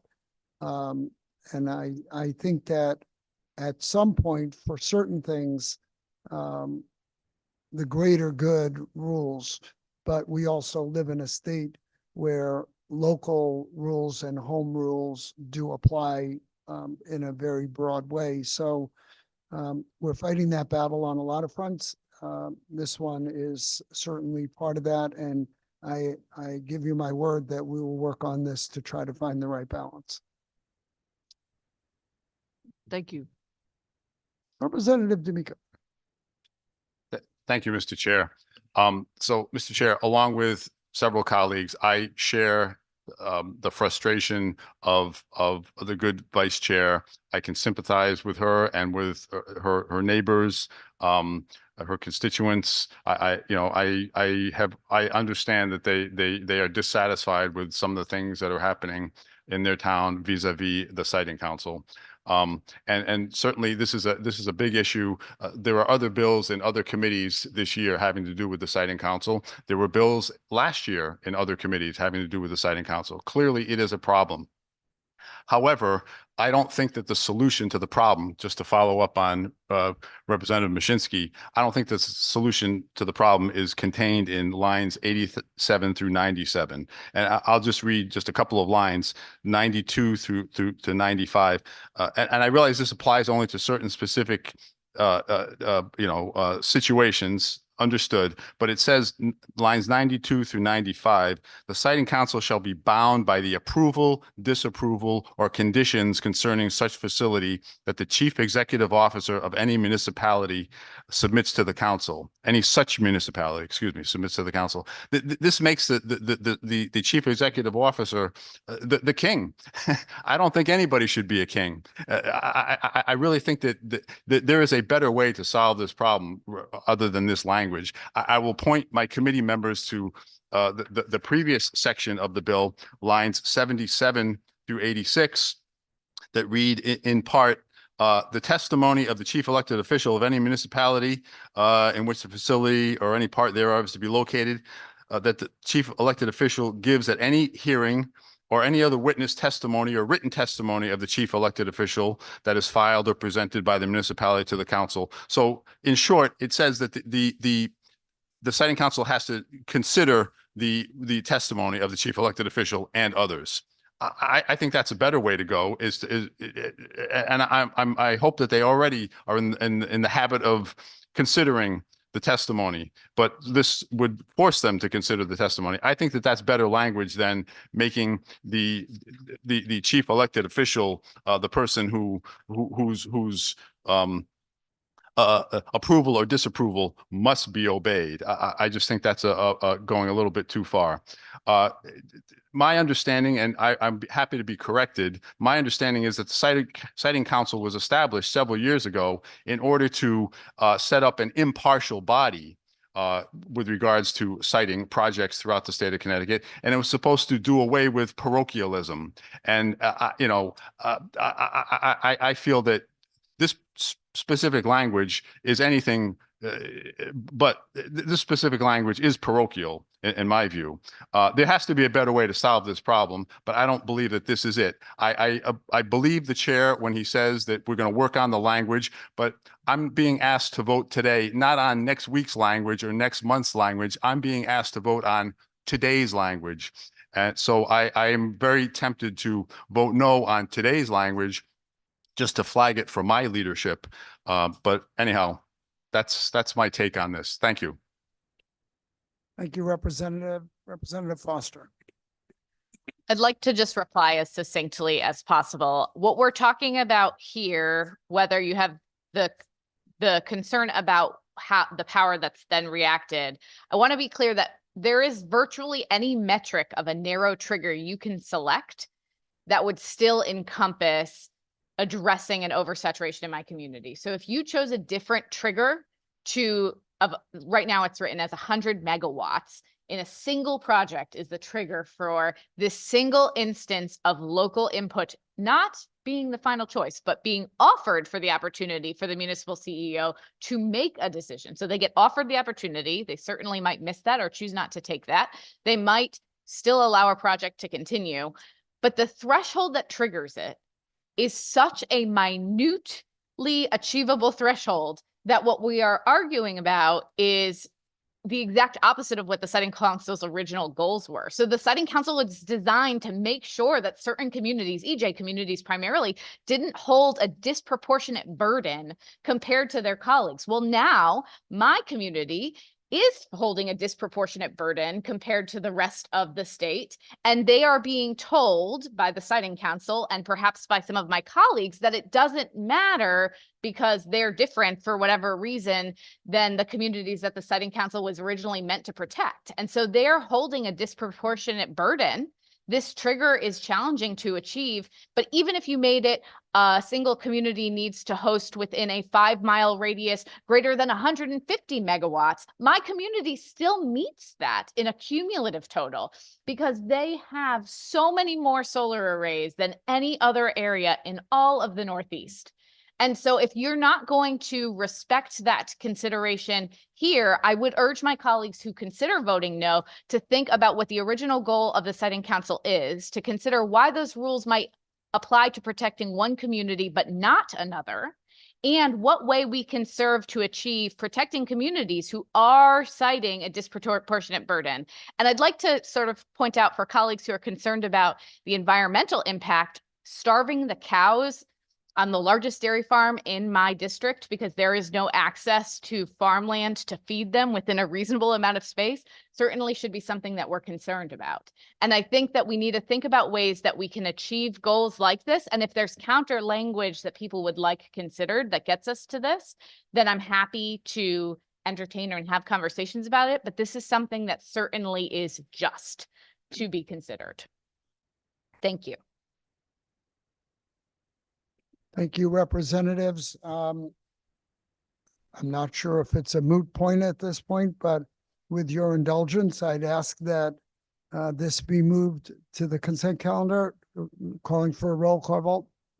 Okay, so we want to call for a roll call vote on 5361 LCO 3379, and I've been told I'm supposed to put that in actual motion to JFS to the floor, 5361 LCO 3379, an act concerning the siting of renewable energy sources in the state.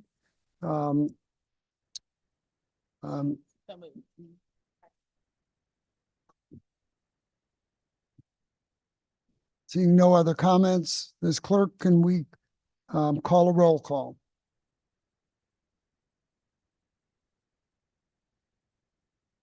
This is a roll call vote on item number 12 of the agenda. House Bill 5361. The proposed action is to JFS to the floor with the LCO number 3379. Senator Needleman, Yes. Representative Steinberg, Senator McCrory, Senator McCrory is a yes. Representative Foster, Enthusiastically, yes. Senator Fazio, Yes. Representative Buckby, Mildly less, but still enthusiastically, yes. Representative Ackert, Representative Ali Brennan, Ali Brennan votes yes. Senator Cabrera, Representative Cheeseman, Yes, with pleasure. Representative D'Amico, Pass. Representative Ferraro, Representative Gresco, Rep. Gresco votes yes. Representative Horn, Senator Mar, Senator Mar votes yes. Senator Maroney, Representative Meskers, Representative Meskers votes yes. Representative Mushinski, Pass. Representative Piscopo, Yes. and Representative Tersiak. Thank you. Representative Tersiak votes no.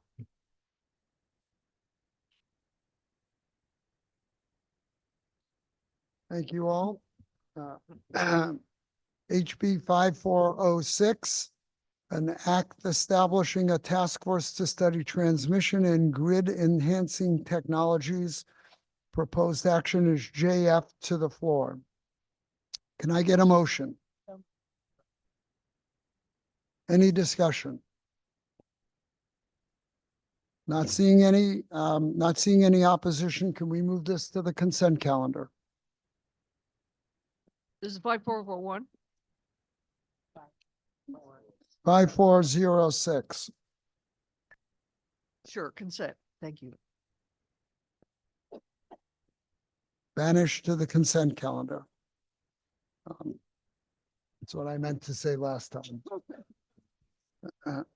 House Bill 5440, raise bill and act concerning lifestyle greenhouse gas emissions of biofuels. Proposed action is JF to the Environment Committee. Can I get a motion? So moved. Can I get a second? Any opposition to moving this to the consent calendar? Representative Mushinski. We had testimony on this bill. We're on 5440, right? Okay. We had testimony on this bill that we're setting up a conflict with the models that are used by all the New England states and the Canadian provinces. And before we mess with this and go to a different model, which might end up with double counting emissions that pass over state lines, we probably should evaluate that and decide whether it's time to do a model change. I think we're jumping a gun here and making a change without talking to our partners, and that was Deep's comments, and I take them seriously that we don't want to get to the wrong answer by double counting, and should look at this first before we model change. So I think for that reason alone, it's a technical reason. For that reason alone, I think we should not do section 1 of the bill.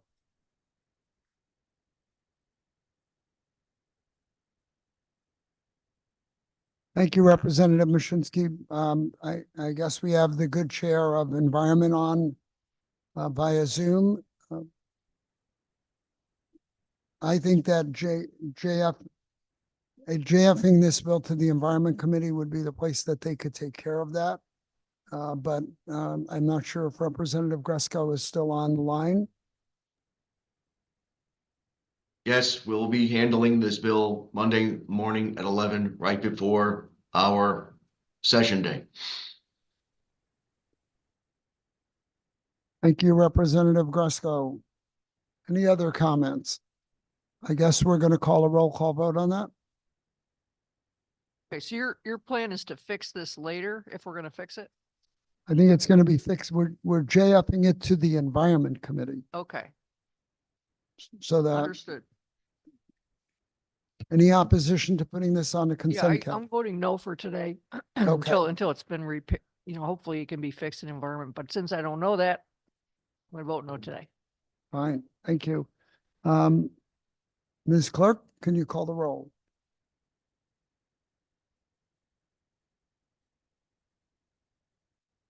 This is a roll call vote on item number 14 of the agenda. The proposed action is to JF to the Environment Committee. Senator Needleman, Yes. Representative Steinberg, Senator McCrory, Yes. Representative Foster, Yes. Senator Fazio, Yes. Representative Buckby, Yes. Representative Ackert, Representative Ali Brennan, Ali Brennan votes yes. Senator Cabrera, Representative Cheeseman, Yes. Representative D'Amico, D'Amico votes yes. Representative Ferraro, Representative Gresco, Rep. Gresco votes yes. Representative Horn, Senator Marr, Senator Marr votes yes. Senator Maroney, Maroney votes yes. Representative Meskers, Representative Mushinski, No. Representative Piscopo, and Representative Tersiak. Representative Tersiak votes no.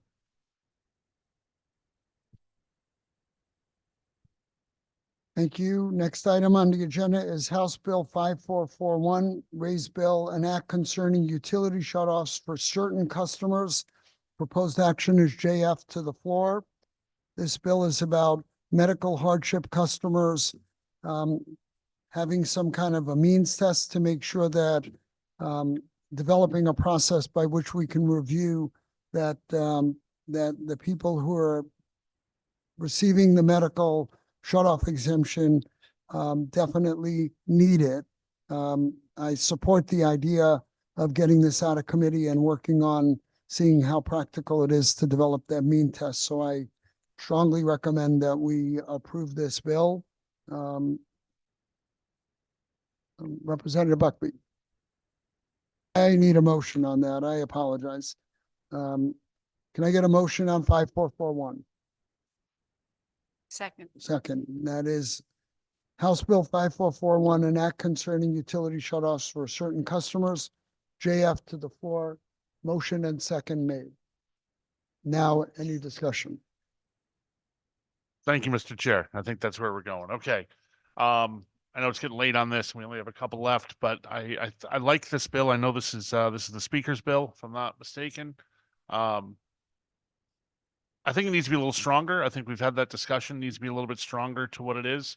And we really look forward with working with not just the chairs, but with the speaker's office on this as well, with some ideas that we have that can strengthen this up a little bit more. Certainly something we are personally, I can say I'm in favor of the discussion. I think again, the language itself needs to be a little stronger, but like most things we're working on today, we have a little work to go yet. So I not only would support this, but I would recommend maybe we move it to the consent calendar if that's possible. Thank you, Representative Buckby. I see some opposition to moving this to the consent calendar. So,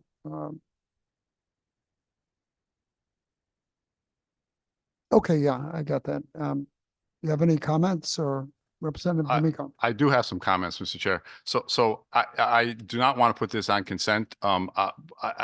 Again, similar to the vote on a previous bill, we are being asked to vote today on today's language, not next week's language or next month's language. And I understand and I appreciate the good chair and the ranking members and all who work on these bills, that the language will be improved as we go down the line. But what we have to vote on today is what is in front of us, unfortunately. And the language in front of us, as was testified to during the public hearing,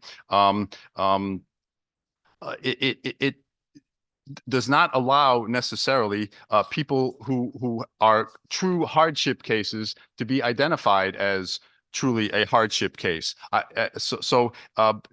There was testimony, have to find it somewhere, but basically I will. Well, I'm looking at the testimony from the Consumer Council. In essence, the bill would remove shutoff protections for medically protected customers who are not also designated as financial hardship customers. And then she goes on to say that if the legislature wishes to proceed with attaching financial requirements to medical protections, it should evaluate whether the financial hardship designation is an appropriate standard. Again, going back to what was testified to at the public hearing, people who have hardship are not necessarily always identified as hardship cases for whatever reason. And this would be a real burden and a real problem for many people. So I'm sure others can articulate this a little better than I, but for that reason alone, I'm going to have a problem with this language. Thank you, sir. Thank you, Representative Mashinsky. Thank you, Mr. Chairman. Like my colleague, Representative D'Amico, we did have testimony that got my attention on people with disabilities. They have medical conditions that require electricity to stay alive.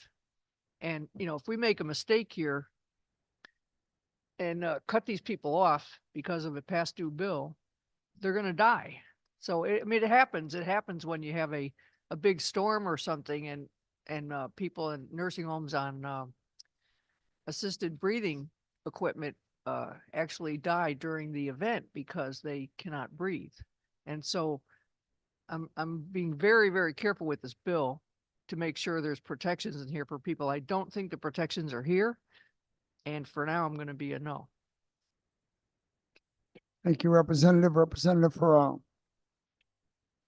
I'm probably going to disappoint some of my colleagues on this, but I just have to say this because as I sit here and I listen to the debate, I could get angry, but I'm not going to. I would say that we should use the same standard on all our bills that I'm hearing come across the debate today on these two bills. Sometimes we're asked to vote on many, many bills without the final language. We don't have any idea what that language is going to be. Move it forward because we need to work on this bill. Well, you know, as I hear come across the aisle, there's indignation there, and they have a right to that. Every legislator has a right to that. I just hope the same standard would be applied to everyone. Thank you, Mr. Chair. Your Representative, I never hold grudges. Representative Josiak. Very good, Mr. Chair. I'm sure you don't. And thankfully, I'm also sure that the House Speaker doesn't hold grudges. And that one is able to disagree now and then and still be friends and allies on everything. This, as a nurse, when I read this bill, I can't tell you how many ways it sounds horrible. I did home care for a lot of years, and my peers were jealous of me because I could call up somebody and and somebody would show up to figure out whether that patient really should have had their stuff shut off, their power shut off or not. And they would be like helping people get blankets to stay warm, because if you're not on the Energy and Technology Committee, nobody's answering the phone that says, what would you like, legislator? And taking care of your people. It just sounds that it's mean. I don't see where the descriptions about who it affects. I don't want rich people who are disabled to be able to like get out of paying their bills either. But I don't think this protects rich people. This protects disabled who are not rich. I think it puts them at risk. And so if it's not going to torpedo the bill and it was real, then I would like to, when it comes around, be voting no to flag this as a problem. But I'll be paying attention to the count of the bill, because if a no vote turned out to be not a flag, but a knife that killed the bill, then I'll be changing my vote to yes. I understand getting it out of committee, and I'm hoping that we can like make some progress on, we're flagging it. I don't want, and I don't think others want to kill it right now. Thank you very much, Mr. Chair. Thank you, Representative. All comments that are important, and everyone has a right to voice their opinion here. I guess this is not going to go to the consent calendar. There being no further comments. House Bill 5441, an act concerning utility shutoffs for certain customers. Proposed action is to JF it to the floor. We have a motion. We have a second. Ms. Clerk, can you call the vote? This is a roll call vote on item number 15 of the agenda, House Bill 5441. The proposed action is to JF to the floor. Senator Needleman, Yes. Representative Steinberg, Senator McCrory, McCrory's a yes. Representative Foster, Foster is a yes. Senator Fazio, Yes. Representative Buckby, Yes. Representative Ackert, Representative Ali Brennan, Ali Brennan is a yes. Senator Cabrera, Representative Cheeseman, Yes. Representative D'Amico, Pass. Representative Ferraro, Yes. Representative Gresco, Representative Horn, Senator Marr, Senator Marr votes yes. Senator Maroney, Maroney votes yes. Representative Meskers, Representative Mushinski, No. Representative Piscopo, and Representative Tersiak. I'm going to vote no to flag this bill for the future. Thank you very much.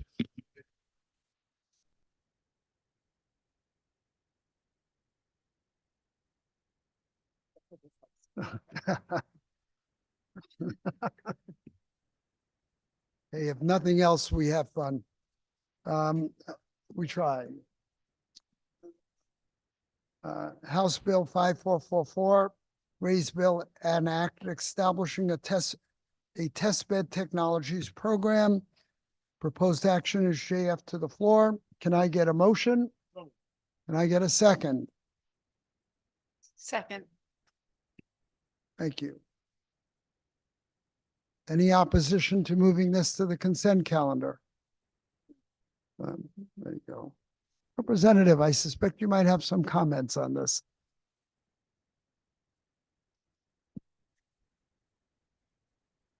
So thank you for the opportunity, Mr. Chair, and I will take you at your word that no grudges will be held.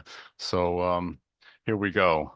So I have some difficulty with this particular proposal. My understanding is, and perhaps again, I'm happy to be corrected, that my understanding is that this is pretty much identical to similar legislation that went through this committee last year and was ultimately vetoed by the governor.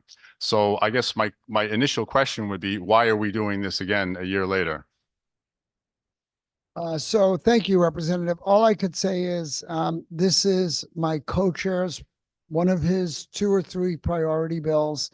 He was working on tweaking it until things to get it more acceptable to the governor until things went awry in his family. And I plan on supporting the bill based on the fact that he believes that we can get to a yes from the governor. So I thank you for that. And I certainly am sympathetic to your co-chair, and I understand his situation and I feel badly about that. So again, not to belabor this, but my understanding is that there were specific reasons why the governor chose to veto a bill similar to this last year. I don't know if you want to go into all the details, but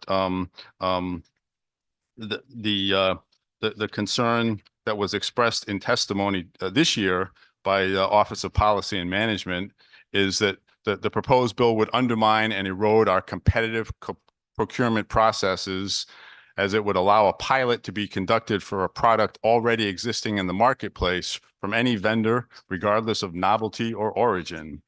And the governor, in his veto message from last year, again, this is predicated on this bill being pretty much similar to last year, that it erodes the competitive bidding process.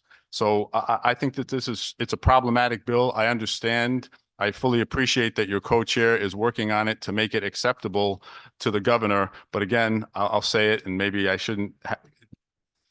We're voting on today's language, not next week's language, and that's where I have a problem. So I'll leave it at that, Mr. Chair. Thank you, Representative. Any other comments on this? There being none, the clerk call the roll. This is a roll call vote for item number 16 of the agenda, House Bill 5444. The proposed action is to JF to the floor. Senator Needleman, Yes. Representative Steinberg, Senator McCrory, McCrory's a yes. Representative Foster, Yes. Senator Fazio, Yes. Representative Buckby, Yes. Representative Ackert, Representative Ali Brennan, Ali Brennan is a yes. Senator Cabrera, Representative Cheeseman, Yes. Representative D'Amico, Pass. Representative Ferraro, Representative Gresco,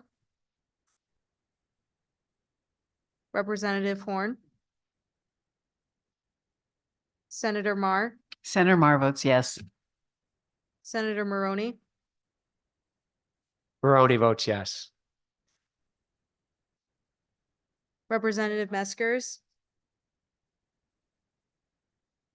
Representative Mushinski, Yes. Representative Piscopo, Representative Teresiak, On this bill, I'm going to vote yes to flag it for further attention. Thank you. and then Representative D'Amico, you said pass. Is that a yay, nay? That would be a pass for now. Okay. Thank you. I think I saw Representative Ferraro had his hand up for a moment. I did have my hand up, but it looks like it was addressed. I just had a parliamentary question on when a legislator passes a vote, are we supposed to go back and ask for his vote at the end of the roll call? I'm just asking the question. I don't have an answer to that, but I guess we do. We have, Rep. Ferraro, this is Jack from LCO. My understanding is that in the past, clerks have come back to the person in the roll call vote who says pass at the end of the roll call vote. Thank you very much. thank you. Good comment. If I may, Mr. Chair, I believe the votes are being held open until 5 PM and I see that it's 2:51 right now. Well, anyhow, that's, Oh, so yeah. I will, It's just the rest of us in this room are publicly announcing our vote. And if you're in the room, I believe you should announce your vote. I mean, simple as that. Thank you, Representative. Votes will be held open until 5 o'clock tonight.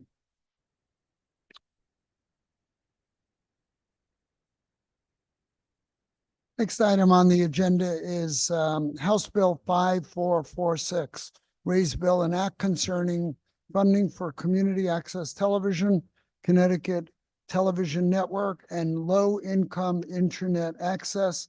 Proposed action is JF to the floor. Can I get a motion? So moved. Can I get a second? Second. Any discussion? Senator Fazio. Thank you, Mr. Chairman. There are any number of public needs that we have in the state that should be funded by the state government and by local governments. And that's part of what the budgetary process is about, prioritizing public needs across all different sectors of the economy and needs of our residents. Public access television might very well be one of those. And the testimony we heard from many people who support public access television was appreciated, as have the many emails that we've received since. Funding those needs, those services is an open question. And in a state where our residents are paying the second highest combined state and local tax rate in the country, it's, I think, out of the question that we should be raising any taxes on our regular citizens, especially sales and use taxes, which we all know are regressive taxes paid at a higher rate of a person's total income if they have a lower or middle income. This bill contemplates raising gross receipts taxes, gross earnings taxes rather, in order to fund a service that many people, I think, rightfully believe is worthy of funding. Given our $25 billion budget, it's very much reasonable to believe that if funding is needed, it could be found in that budget. A budget that is funded by taxes, again, that are among the highest of any state in the country. This bill will raise taxes on the end products, the wireless, the telephone products that our citizens pay, potentially by hundreds of dollars per year. There is no question from the testimony, from the evidence presented, especially by our Public Utilities Regulatory Authority, that a gross earnings tax will translate to higher end-use prices paid for by consumers. Again, most likely, if you do the simple math at 5%, to the tune of hundreds of dollars for the average resident in our state. I simply cannot vote for a bill that will raise cost of living, implicitly raise taxes on our consumers, on our residents by that much. I think that if there are vital needs of our state, that we can find it in a $26 billion budget, the monies in order to invest in it, in order to support it. But any new tax in Connecticut is something that I can't see myself voting for. And I think many members of this committee and the General Assembly cannot see themselves voting for. And so for that reason, I will be opposing this bill as it is today. Thank you, Mr. Chairman. Representative Cheeseman. Thank you, Mr. Chairman. I would like to second Senator Fazio's thoughts, but share an anecdote with you which explains why I'm so strongly opposed to this bill. One of my late husband's great pleasures was reading. You would never find him without at least 2 or 3 books on the go.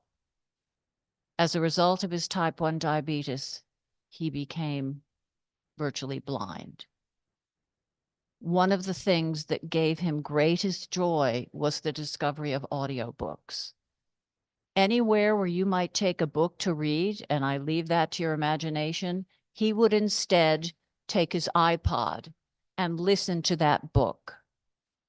This bill would impose a tax on people like my husband, who were relying on technology to give them a pleasure they might not otherwise be able to enjoy. I don't want to put a tax on people like my husband. I don't want to increase taxes on the residents of Connecticut. The representative from the 21st asked, is this a new tax? It's not a new tax in that we created it out of whole cloth and thought we're going to just come up with a new kind of tax. This is a new tax on entities that were not subject to that tax before, and it's a new tax on hundreds of thousands of Connecticut residents. Let's take a low-income family who've availed themselves of one of the low-cost offerings for internet at home with a free modem, as are available from prices ranging from $10 a month to $30 a month from a number of our providers like Cox and Charter and Comcast. They would like to enjoy the same things for their families and their children that we do. They might like to stream Netflix and Amazon. Their son or daughter might want a gaming service. They might like to listen to music like Pandora or Spotify. So we've given them the option of low-cost internet at home.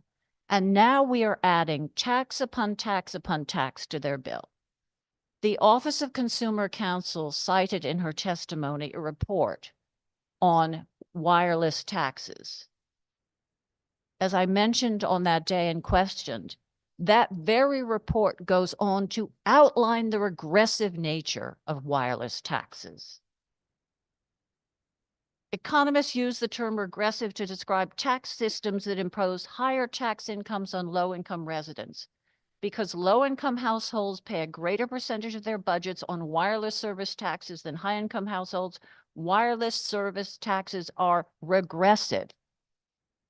It may seem strange for a member of my caucus to talk about regressivity of taxes, but let's acknowledge this. We can't pick and choose which particular taxes we think are more progressive or regressive. If a tax is regressive, it's regressive. And to propose that we put this regressive tax burden on our already struggling residents and on all our residents. Do we really want, having passed the largest tax decrease in the history of the state last year on a bipartisan basis, to now pass this huge tax increase onto our residents for services, for worthy projects that if they are that worthy and that important, we should find a place for in our state budget.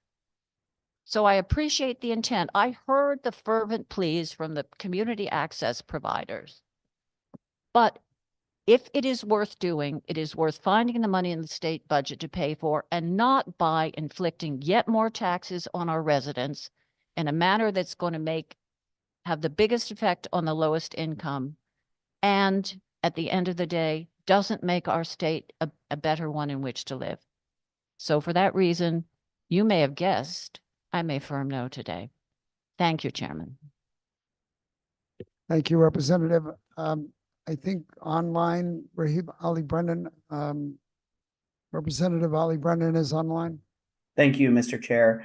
As someone who strongly supports public access television and personally participates in local programs, I'm sure like many of us, I'm deeply committed to ensuring its continued accessibility and vitality. However, I cannot lend my support to the bill currently under consideration. Taxing consumers is not the appropriate approach to addressing the challenges facing public access television. By imposing taxes and fees on phone and streamlining bills, it will inevitably drive up out-of-pocket costs for consumers, including small businesses who are already struggling to make ends meet. And for these reasons, I'm opposing the bill. We must find alternate solutions that do not place undue financial strain on our citizens, particularly those who can least afford it. And therefore, I will be voting no on today's bill. Thank you, Mr. Chair.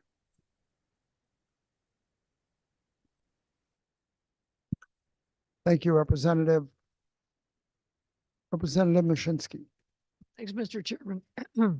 The Consumer Counsel for the state came in and testified on this in support.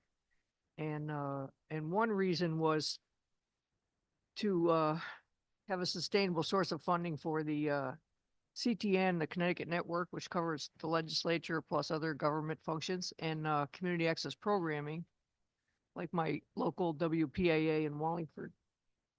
And points out that what this is a modernization to make the money that support this competitively neutral rather than a single provider, which is cable and which is shrinking.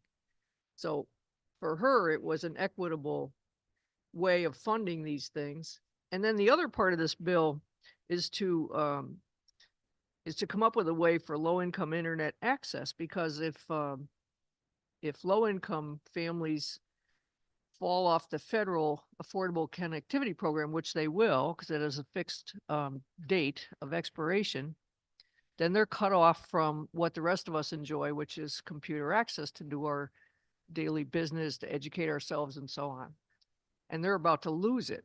And so if this bill dies, we lose both the local public TV and also the low-income internet access. And that question will not have been fixed, will not have been solved. So maybe this isn't the best version of what we could write, but it's what we got right now. And I'm going to vote yes on it. And I'll continue to talk to leadership to see if there's another way to fund this. But those two things I think are important to keep. And we should not lose them by letting this bill die. Thank you, Representative Mashinsky and Representative D'Amico. Thank you, Mr. Chair. I just wanted to follow up on Representative Mashinsky's comments, and also maybe answer some of the comments made by my good colleague from the 37th district. So I would agree with Representative Mashinsky that we certainly don't want to lose the local public access channels. And obviously, ultimately, this is what this bill is trying to avoid, is the loss of those valuable resources in all of our communities. So I just wanted to, since I'm sure that a lot of people did not have the benefit of sitting through our lengthy public hearing on this last week, but just to kind of review, we talked about this during the public hearing. I do not view this, and I think a lot of people do not view this as a new tax, even though some people seem to think that that's the case. I would prefer to characterize it, and will characterize it, as a more equitable application of an existing tax.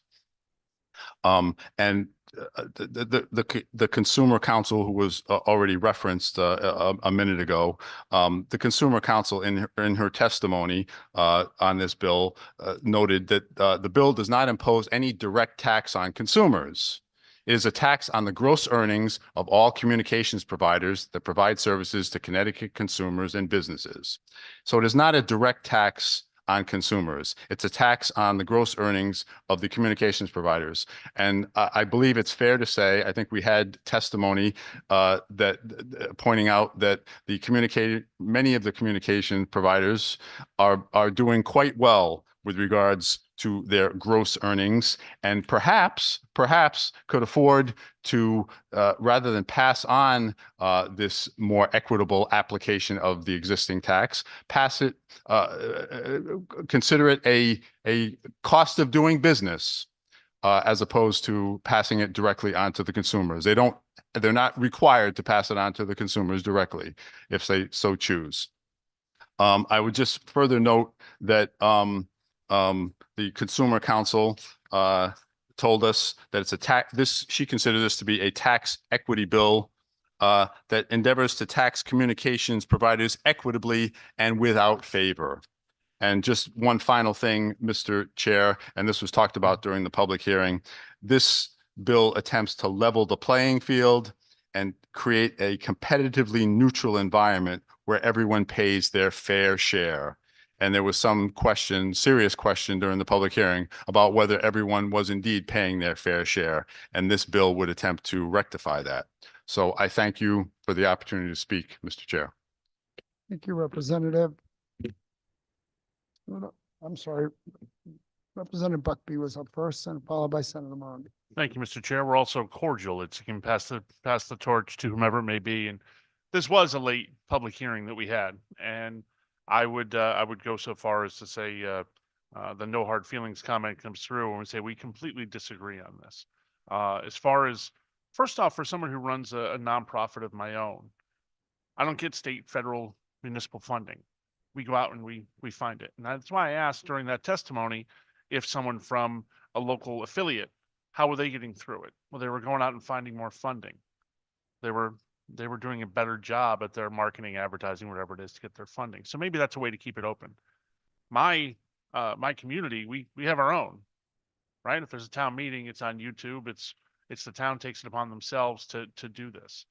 Maybe it's a matter of consolidation of different studios coming together, much like, we've seen AM radio and dial-up modems and the rotary phone. Maybe it's time for cable access to change how it does, because the world is shifting to those digital formats. We looked up some of them today to see someone's format on the internet. It was strictly one screen for the whole day. There was nothing else put on for the whole day. So there's not necessarily a lot of stuff put out there, be it someone had pointed out, Nitty's Nanting or something like that. Maybe it was Holly's Knitting or something. I don't know. That maybe that's just not the call. That the people don't want to support it. So that's the first part of it. The second part, Mr. Chair, is these additional dollars. We can call them what we want. We can qualify them what they want. But as my good friend from the 21st mentioned earlier, this is the bill as it reads today, which will cause our constituents to pay more money out of their pocket right away, no matter what their service is. I'm going to be, if I am using if I have my Wi-Fi at home, they're saying because my cable runs into my house, that should be what that tax is on that, even though I don't have cable. I have internet only. Probably the last 13 years I've gone without cable television. And that means if I now am placing an order with an online company, even one of my local companies, that I buy something on my phone, that now means there's a tax to that. That's additional dollars that were not collected before. You can call it a new tax, you can call it new funding, you can call it resourceful funding. To me, that's the concern I have. This is additional dollars from our constituents for existing service for one purpose, and that purpose is to save something that, again, those people were very, very passionate about it, and I understand that. I'd be very passionate about, and I've worked in an organization. I worked for a company years ago where the internet really took us away from our jobs. I was a traveling salesman. I used to go out with catalogs, talk to people, right? There was no need for that job anymore once the internet got here. So things change, things evolve. That's the other part of our committee, is the technology side, and supporting technology that may not be the smartest move is very difficult for me. The other part of this that multiple people have said today is the support from OCC on this. And that concerns me, to be very honest, Mr. Chair, that OCC is looking out for this this sect of the entertainment industry, or whatever you may want to call it, as opposed to looking out directly for the consumer. That's what I would hope they would do. And maybe that's something we do consider an amendment down the road on this, on broadband access and oversight of such. Maybe that's something we look at down the road. I'm disappointed to see that, not in any individual, not in any person. I'm saddened to see that OCC is not standing by the consumer. That bothers me. This is additional dollars out of the consumer's pocket. So I will leave my comments at that. I will hold that right to maybe offer that that amendment once it hits the floor, because I'm sure this is going to pass, and I'm saddened to see that we're really honestly any vote for this is going to be, whether you call it a new tax or not, it's going to be more dollars out of the pocket of the consumer, period. And I cannot support that. Thank you, Mr. Chair. Thank you, Representative. Senator Maroney. Thank you, Mr. Chair. I do share some of the concerns that my colleagues have raised, but I'm going to take the distinguished chair, my good friend and doppelganger, Senator Needleman, at his word that this is a work in progress. So I will be voting yes to continue the conversation. Thank you. And to Senator Maroney, this body just sincerely mourns your loss. Also, this has just been a bad year. Senator Foster. Thank you, Senator. I want to make a comment on this really quickly. I think the argument about impact on a ratepayer when you call something a tax or a fee, and no matter what the chain of the operations that it impacts in, the impact on the consumer is the same. And so I think that is splitting hairs. And I'll say that that's a fundamental belief of mine, and I am unlikely on the floor to vote for something that I believe will negatively impact ratepayers and my constituents. That being said, today I have a local constituent who reaches out to me regularly, who works with nonprofits in town and local businesses and helps them get messages out. My municipal CEO in Ellington is a First Select woman. She has a regularly occurring channel that I don't know would be as easy for her. She sent me an email today asking me to support this out of committee. I have a superintendent who lives in my district who believes that these offer great educational opportunities for their students. And my local Chamber of Commerce actually reached out to me today about this, which I was surprised about. And so I'm going to vote this out of committee. And I hear the concerns from my colleagues on the other side of the aisle. I commit to not voting for something that's going to increase ratepayer impact on the floor. On this, I think we have work to do to make it happen, and the budget is an option. I mean, those are things that we should consider. I think that the good ranking member of finance is certainly someone who can make that happen if that would be something you choose. But it's a tight budget year, and so I think we vote this out of committee. We continue to have conversations. We hope that we can work with our colleagues to make sure that there's a way that this is viable. But in the end, I think we have to consider concerns for ratepayer impact. And I think that's what we will do, but we can't work on something that dies in committee. And so I will vote with my colleagues to see it get out of committee. Representative Terciak. Thank you very much, Mr. Chair. I agree with Representative D'Amico. It's something I've been saying before. When we apply it someplace, it's a tax. They decide whether that gets built into the price or deducted from profit, or however they're going to deal with it. It does not, we do not require that they pass the entire cost of that tax on to their customers. This is a bill about modernizing how we raise money for some of the good things we said from communication systems. In this bill, we stopped talking about antennas. And we specifically delete the language on antennas, and we're putting in communication systems because it's changed. And when Cracker Jack's cable company decides they're not going to be paying to be on the cable, who the real cable company is, to be one of their stations, that doesn't mean that they get to communicate with us for free when we used to charge them. That means that the system they've set up now is avoiding paying what they used to have to pay for. The pretend lower prices are based in large part on buying the argument that anything that happens with the price is about taxes. I'll feel different about this someday when they start putting the CEO's income and the top 3 executives below them on every darn bill too.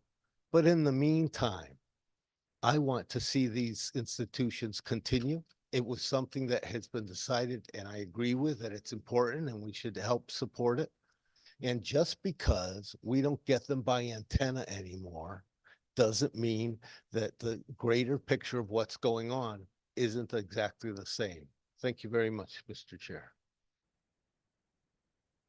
Thank you, Representative. I think I'm seeing no other comments. Anybody online? Nope. Just want to say a couple of words here really, really quickly about this. This has been an ongoing debate for a long time. The genesis of these stations was a legacy from the cable franchises that go back to when cable franchises were regulated. This was a required public service that they were supposed to provide. It is, along with general energy policy, one of the most complicated things to try to resolve. There has been a lot of consolidation in this industry already. We have one of the major cable providers, cable internet providers, that still owns their cable access station. We have another one that sold it off and sold them to individual nonprofits. There are at the moment whole parts of the state that do not have any public access TV. That said, the market is changing, times are changing, and I support getting this bill out of committee, hoping that we can strike some kind of a compromise here that allows the stronger cable access stations to survive and thrive, because it is seniors, it is a lot of other people that have no other way to get this information. They do a lot of broadcasting of local sports events. There's value here. And I'm hopeful that we can figure out how to keep the ones that, that should survive in business. I have supported and have suggested in open testimony that raising money from local donors, even if it's $10 a person, and having a large number of them, would demonstrate a desire on the part of communities to keep these going. And it might make it a little bit easier lift to try to find a funding source for them. But viability within the communities is important. On the other hand, I'm constantly reminded that Eastern Connecticut does not have a cable access station anymore, not one. So with that, I'm going to ask the clerk to call the vote. This is a roll call vote on item number 17, House Bill 5446. The proposed action is to JF to the floor. Senator Needleman, I vote yes. Representative Steinberg, Senator McCrory, McCrory's a yes. Representative Foster, Yes. Senator Fazio, No. Representative Buckby, No. Representative Ackert, Representative Ali Brennan, Allie Brennan is a no. Senator Cabrera, Representative Cheeseman, No. Representative D'Amico, D'Amico is a yes. Representative Ferraro. No. Representative Gresco. Representative Horn.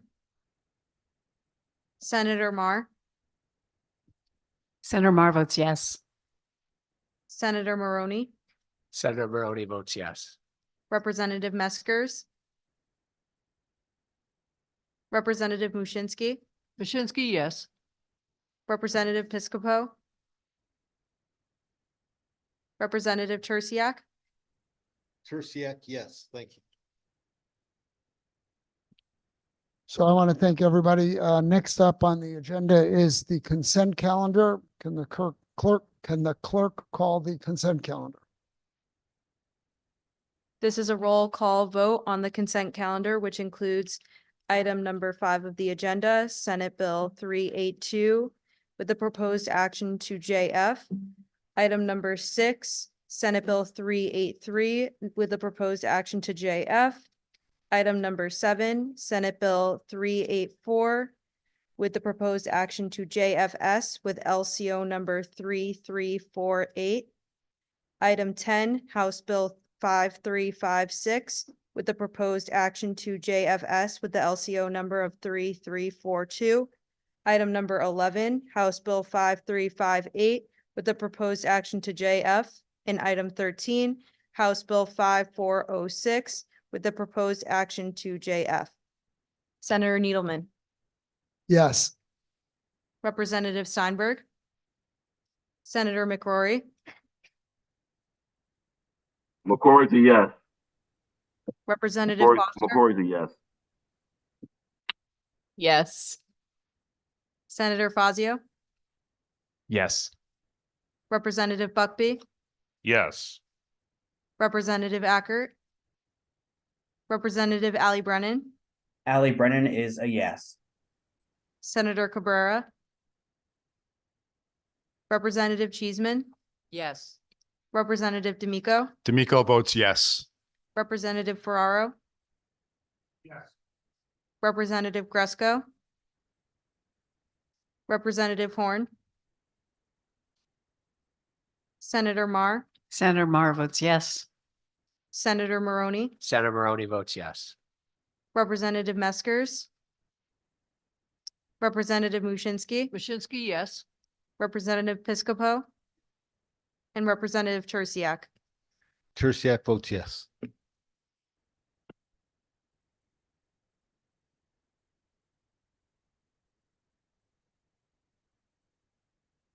Thank you, Abby. I just want to close this hearing again with a heartfelt thank you. And I do want to acknowledge a few people here, Abby, Josh, Francisco, Mary, Jack, excellent staff people that we rely on all the time. My legislative aide, who's been there for me, feeding me when I didn't eat, and helping me at every turn.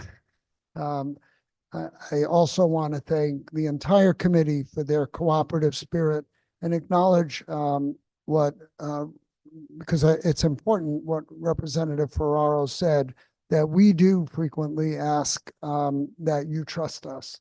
And I appreciate the fact that a lot of times you guys do. And we have gotten to yes in a lot of cases. I ask everybody to do that this time because it's been a kind of a rough last few weeks. And with that, I'm gonna see if my rankings have any final, very short last words. I think on behalf of all the Republicans, we would like to thank the nonpartisan staff, our staff, the leadership members of the committee for their good work. Of course, tomorrow is the deadline, but for the next several weeks, we'll all be working together very diligently in order to support residents in this state. Thank you, Mr. Chair. Representative Buckby. Thank you, Mr. Chair. So this is it, huh?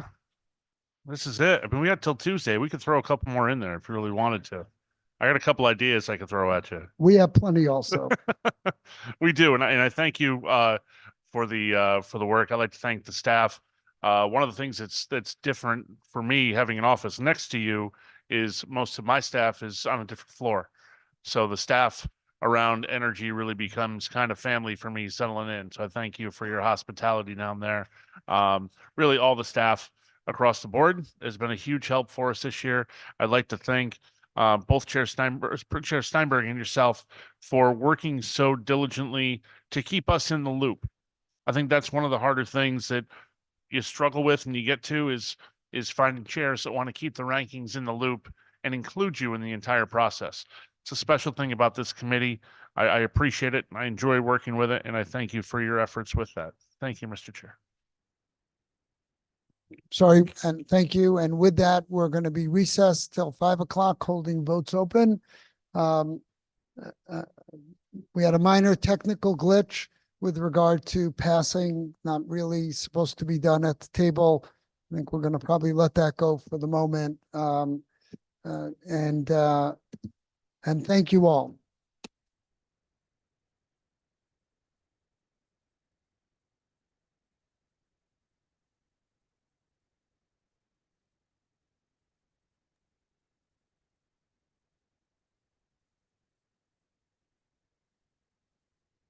Hey, Abigail.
I apologize, Representative Ali Brennan. I have No. to run upstairs. No worries. I assumed you had to get out of the chaos. All right, which bills do you need to vote on? I think there was one. Okay, let me double check. Sorry. No worries.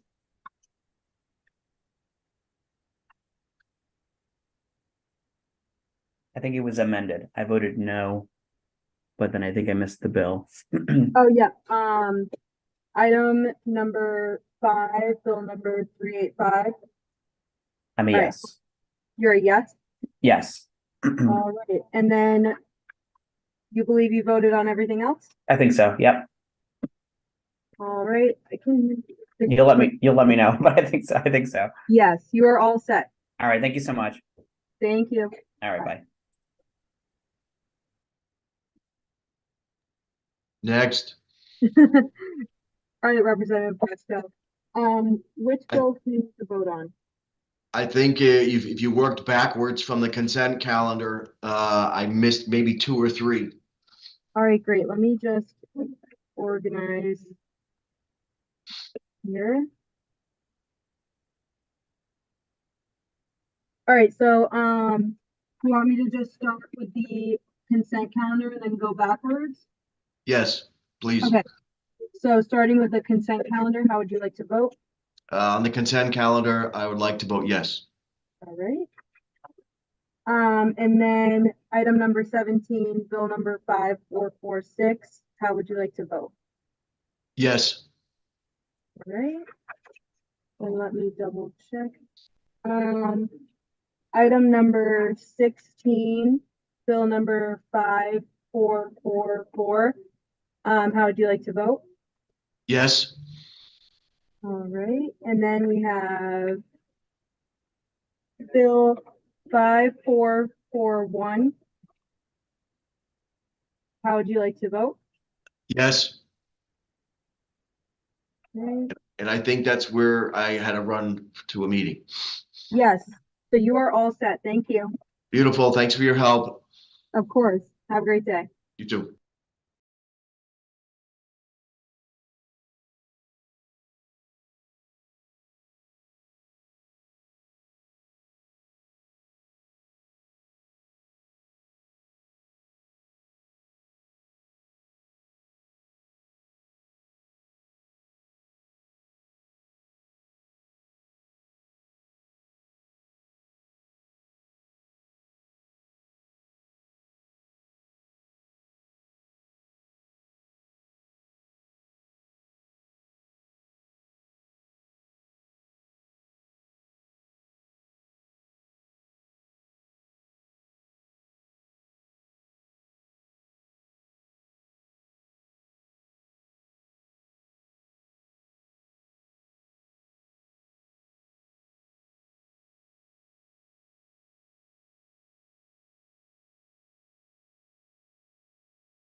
Hello, Hi.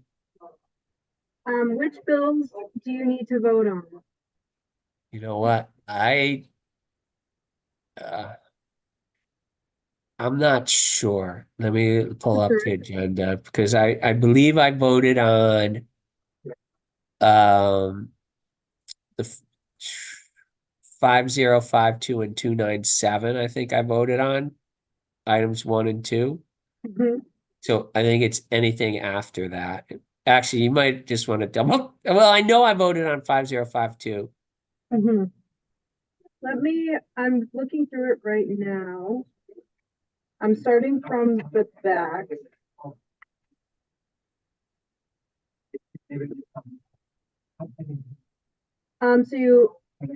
Let's start with 5361.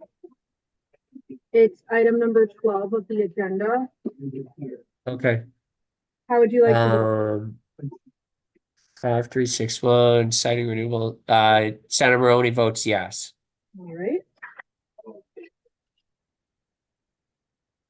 And then item number 9, bill number 5232. How would you like to vote?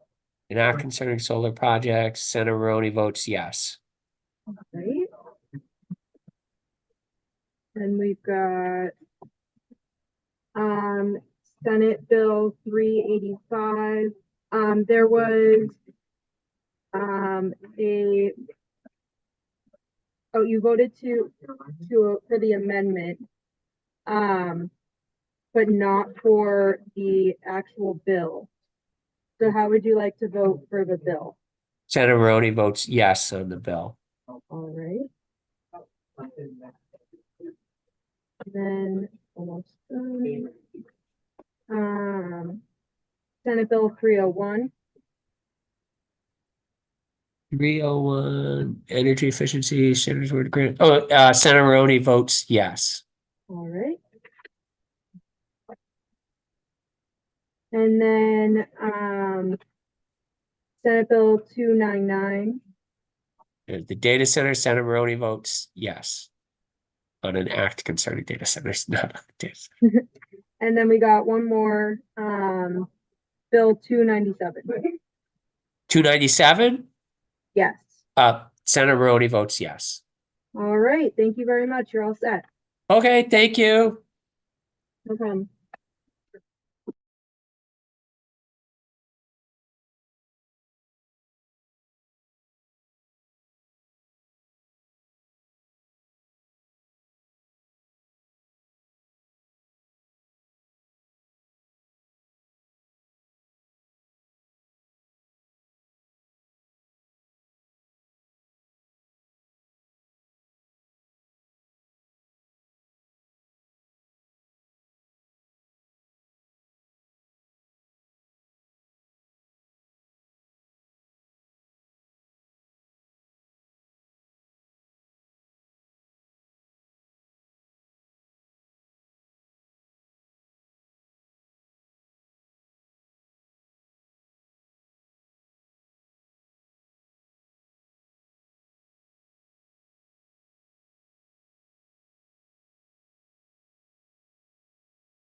Hello, Rep. Thinking Steinberg. I'm the last one.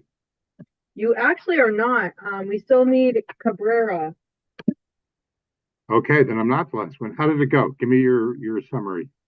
It went great. We got one amendment, for Senate Bill 385, which I believe was sent to the committee if you wanted to look over that. But The you haven't amendment told us. passed? What'd you say? The amendment passed? It failed. So then I don't care. Yeah, so we had 12 nay and 6 yay. But aside from that, it went pretty smoothly. I'm glad to hear it. I'm sorry I couldn't have been there. Oh, no worries. All right. Do we want to just go from the beginning of the Take it agenda? from the top, whatever's easiest for you. All right, great. So we have 5052 with the LCO number 3323.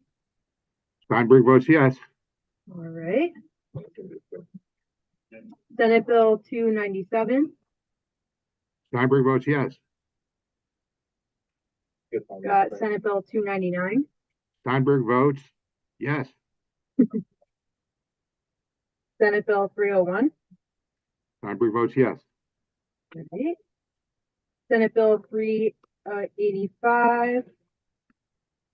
Steinberg votes yes. And we've got Senate Bill 52, or not Senate Bill, sorry. House Bill 5232. Steinberg votes yes. House Bill 5361. Steinberg votes yes. All right. 5440, the JF2 environment. Hopefully they'll pick it up. Steinberg votes yes. All right. Then House Bill 5441. Steinberg votes yes. All right. Then we've got Senate Bill 5444. Steinberg votes yes on all four. And then House Bill 5446. Steinberg votes yes. And then we had our consent calendar, which was Senate Bill 382, Senate Bill 383, Senate Bill 384, HB 5356, HB 5358, and then HB 5406. Nice consent calendar. Kudos to Senator Needleman and the rankings. Oh, yeah. You don't always get that in energy. Steinberg votes yes for the consent. All right. Great. You are all set. Thank you for all this, Abby. I'm sorry I wasn't there to thank you and to thank the whole staff. Oh, You no guys did a worries. great job, and we're not done yet. You may have noticed, but for your maiden voyage, if I can call it that, very smooth. Went very well. Great. And my condolences to you as well. Thank you. I appreciate that. All right, All right, I'll be great. in touch. Maybe tomorrow, maybe Monday. I got to do airport duty tomorrow. Everybody's flying out of here. But I really appreciate this. Was an unusual session for me, and I think it will continue to be so. So, with your help, I think you might want to stay in this role. You're pretty good at it.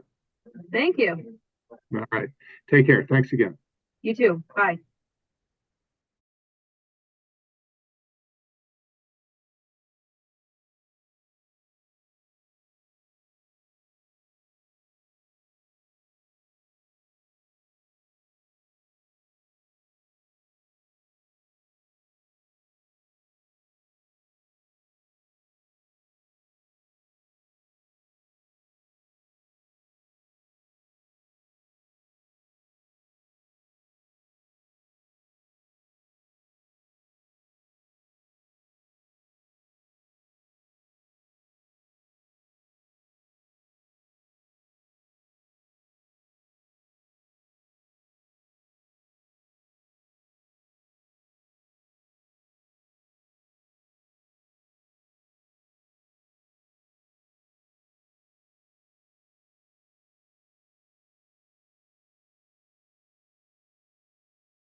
Hello, Senator Cabrera.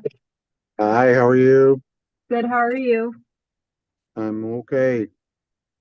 So do you want me to just start from the top and read them off? Do you want the titles for the bills or just the numbers?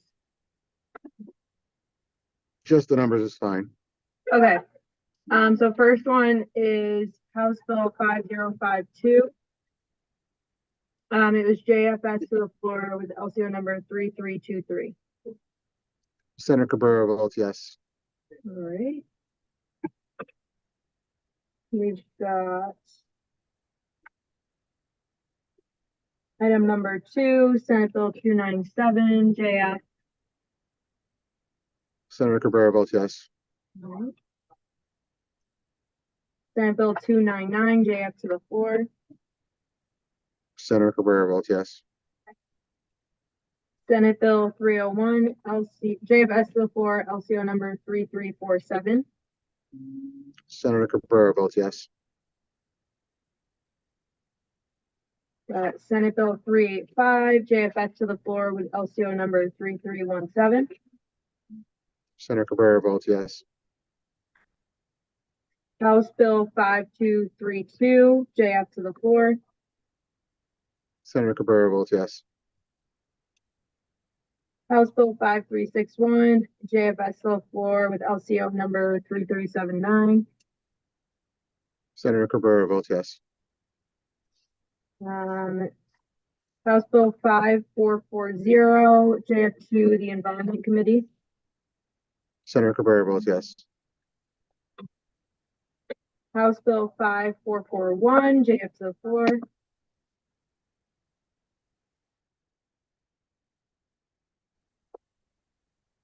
I think you froze for a second there.